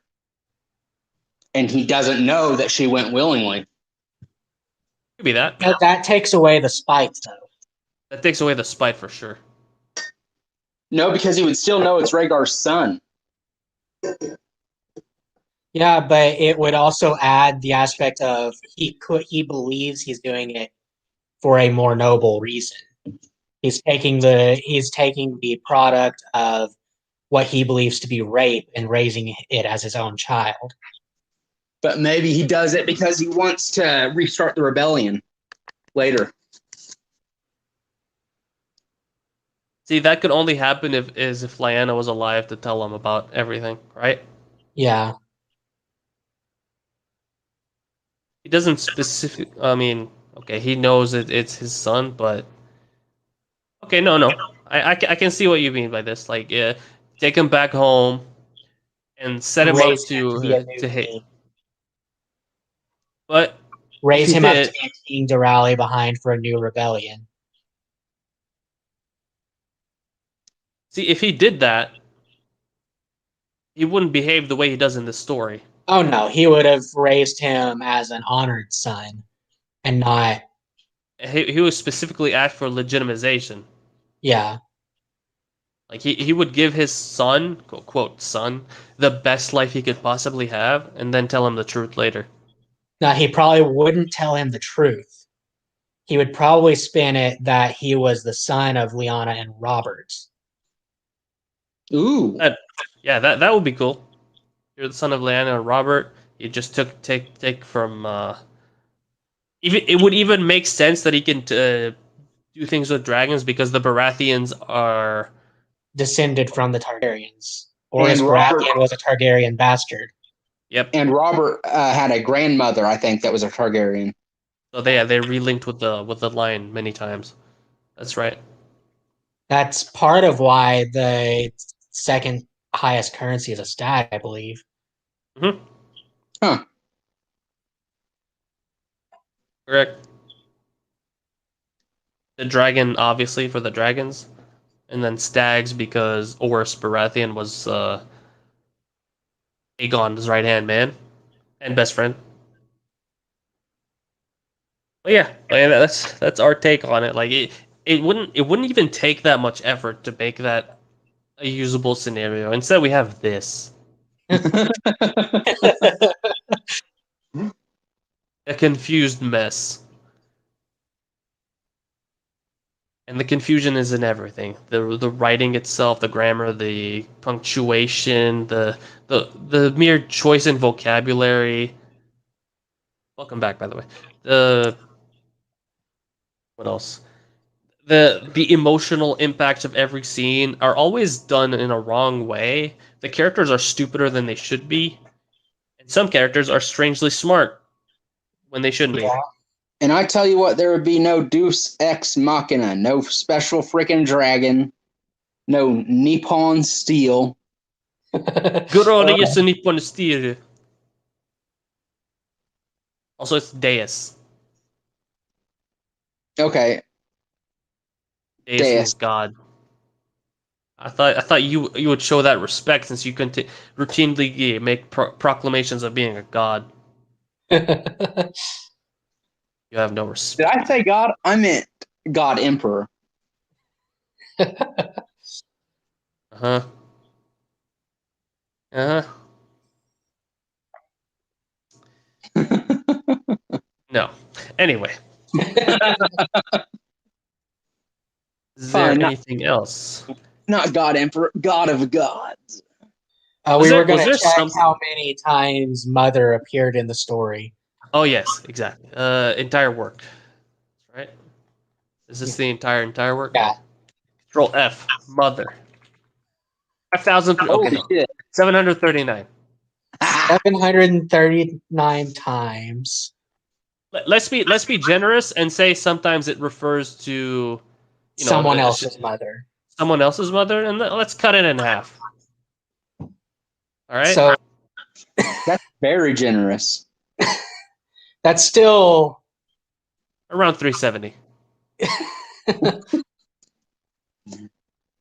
or 369, one or the other. so, and there's what, 36 chapters, so that's that's an average of 10 mentions per chapter. Yep. Mama, is that you? Are you my mommy? Are you my mother? Could have heard a pin drop. I don't have a pin, but I mean, you guys can imagine what a pin drop sounds like. And I'm not going to emulate the sound. Emulate in a French accent. Wait, what? No. Actually, let me read. I'll read this. Are you my mother? But yeah. Other than that, I don't have any more thoughts on this. Do you? No, I'm very but I do impressed think by this. the raising John as a supposed son of Robert Baratheon would be an interesting story. Yeah. That would be. He is the son of Rhaegar and Lyanna, but since Robert lost, Ned raises him as Robert's son instead. It would lead to a very interesting story, I believe. I think that would be an actual unique story. Unlike the comments that were made for this chapter, it's so unique and interesting. Yeah, I can recall some where John is the son of Robert and Lyanna, but I can't recall any where he's being raised as their son, but it's actually Rhaegar and Lyanna's son.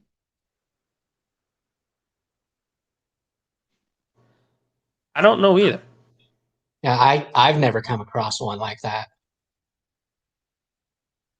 Oh, I forgot to read one of the comments. The mountain should just be killed. This world is improved by suffering just his removal. I suppose so. Yeah. And we all saw what trying to make him suffer did to Oberyn. Yes. Oberyn. That's right. Anywho, I think that's all we've got for today. I don't think we got anything else. I thought about reading another cringy fanfic description, but I think I'll leave it. Go ahead. I said, do it. Should I? It's a bit late in the stream anyway. No, I should do one every start of the stream. That sounds like a good idea. Next week we'll be taking a little break from The Rising Sun. We'll be reading Eye of Argon, which is a heroic fantasy novella, and it's referred to as the infamous worst fantasy novel ever, published for fans' enjoyment. and it's also called the apotheosis of bad writing. Okay. Well, that's gonna be fun. So yeah, we're going to read this next week. Hopefully, it'll give us a few laughs. Might be more enjoyable than The Rising Sun, of course. Unless it hurts your soul more than it amuses you. At this point, literally anything is better. The image address. Let me look at this properly. Eye of Argon. This is what we'll be reading next week. This looks like a crater, to be honest. I mean, yeah, it's Yeah. shaped in an eye. I'm guessing you delve into the dungeon or something, or the caves or whatever, and you have some That fun. looks like a crater in the middle of a lake. Yeah. Also But true. the That does look like coloration does make it look like an eye. I like it. This actually would make me want to read the story. So Yeah. That cover is captivating. It's not a bad cover. Of course, then you get a chapter in. it's not super amazing. Like it's no Dragon Bell Mead, which I will show now. Should I do it? Hey, I should your do guys' it. But very it is certainly eye-catching. The book link's better. I hate myself now. What? I He said made it's an certainly icon. eye-catching. That was a bad pun, and you Yes. should feel bad. I said I hate myself now. Isn't this an amazing cover? Look at It this is. thing. I It like looks like it. he's in front of a Stargate. It did look that way to me because I initially what I said, I wanted her to just put the circle on the ground, as in to show a ritual circle, and for the dead bodies to be around him. Yeah. And then she did this thing, and I was like, this is even better because it looks like a halo around him ish. Yeah, Yeah. the Full bodies body might have been halo. a bit too much. What is it? The bodies might have been a bit too much, a little too much clutter. Oh, I liked it enough. It would have need to be using his powers, right? So the bodies is a nice touch. I'll be curious to see how the covers change over the series. Second cover is gonna be, I'm sure, as you were able to tell from the content of the story, it'll be a bit Indiana Jones-esque. Yeah. I think I'll be hiring the same lady who did this. I don't know how it works. I'll ask the people, like, as it's a big group and they assign people to certain things. I'll ask if they can assign the same lady. If not, I'm sure they'll do a decent job. Why Rising Sun? Because it's funny. It's very funny. It is. Decent. Next week we won't be doing Rising, so we'll be doing Eye of Argon. And other than that, I wonder how many fantasy tropes are in it. I mean, if this is called the worst fantasy novel ever, I think we're in for a treat. Not that much.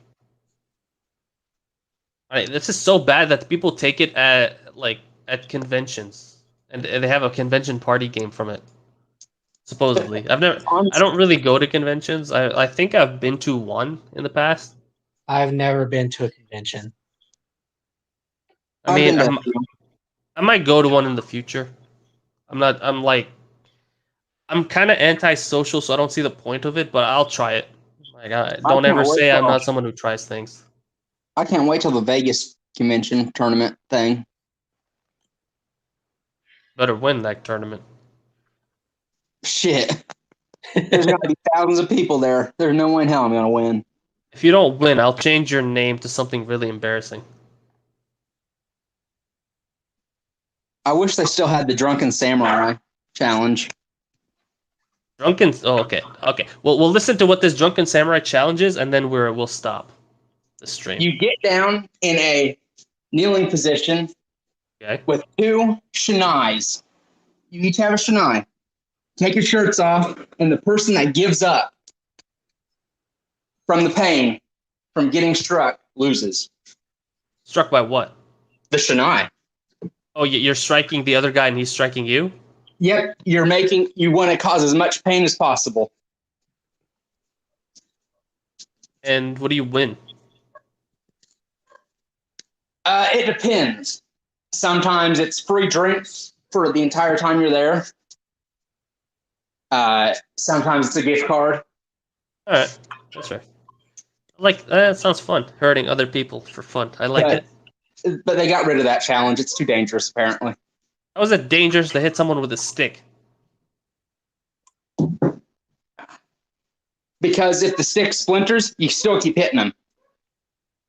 Okay, I don't know about that. You should put a rule in to not hit people when the stick Hey, splinters. if the stick splinters, replace it, maybe? Replace it or stop the entire thing. Like There was a guy there once that was a doctor and knew where to hit to cause as much pain as humanly possible. I like this guy. Yes. He takes a break from healing people to hurting them. I like it. I heal people every day, every day of the week, 24/7. This is the time to show my true evil. Anyway, that's all we got. I think I'm gonna like do my final word thing. So I'd like to thank you two for coming. You're And welcome. I'd also like to thank the people who were here with us before, aka Ryle, Xana, and Exodus. I think that's the most we've ever had in here at one time. Yeah, that's actually the maximum I can fit. Oh. In StreamYard, unless I start paying for StreamYard, which I've been considering.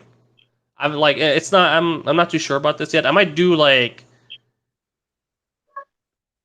it'd be a channel goal or something if I reach this amount of subscribers or like this amount of Patreons or something. I haven't set that up yet. I've been basically working on the wording for the page. Yeah. If I reach a certain point that I can get pay for StreamYard and other things, sure, I'll do that. But until then, I'm gonna keep it simple. Which is fair. Yeah, well, figured. Anywho, I'm gonna do my final bit. Remove you here from the chat. Thanks for coming, guys. Bye. Have a good night, everyone. Good night. Calm down. It's not only the afternoon here. If you guys enjoyed this, and I've considered what you said. I'm gonna do a poll to see like if you guys will accept changing the story at some point. Like if the story starts getting a bit stale, we can change it. I'll do a poll. See, I'll have a list of maybe 5 to 6 stories or something out of all the recommendations you guys gave, and I'll have people vote on it. That way it's fair. And it's not saying that I'll do that story and then forget about the others. It's more like which one will I do first kind of thing, if that makes sense to you guys. But yeah, thank you all for coming here. If you guys liked the video, you all know what to do. I don't need to say it. And have a good one. Thank you for coming. Bye. I guess I should thank you. But that'd be out of character. Maybe you should just throw an insult my way instead. Yeah, that sounds better. Still, I owe you. Take care, everybody.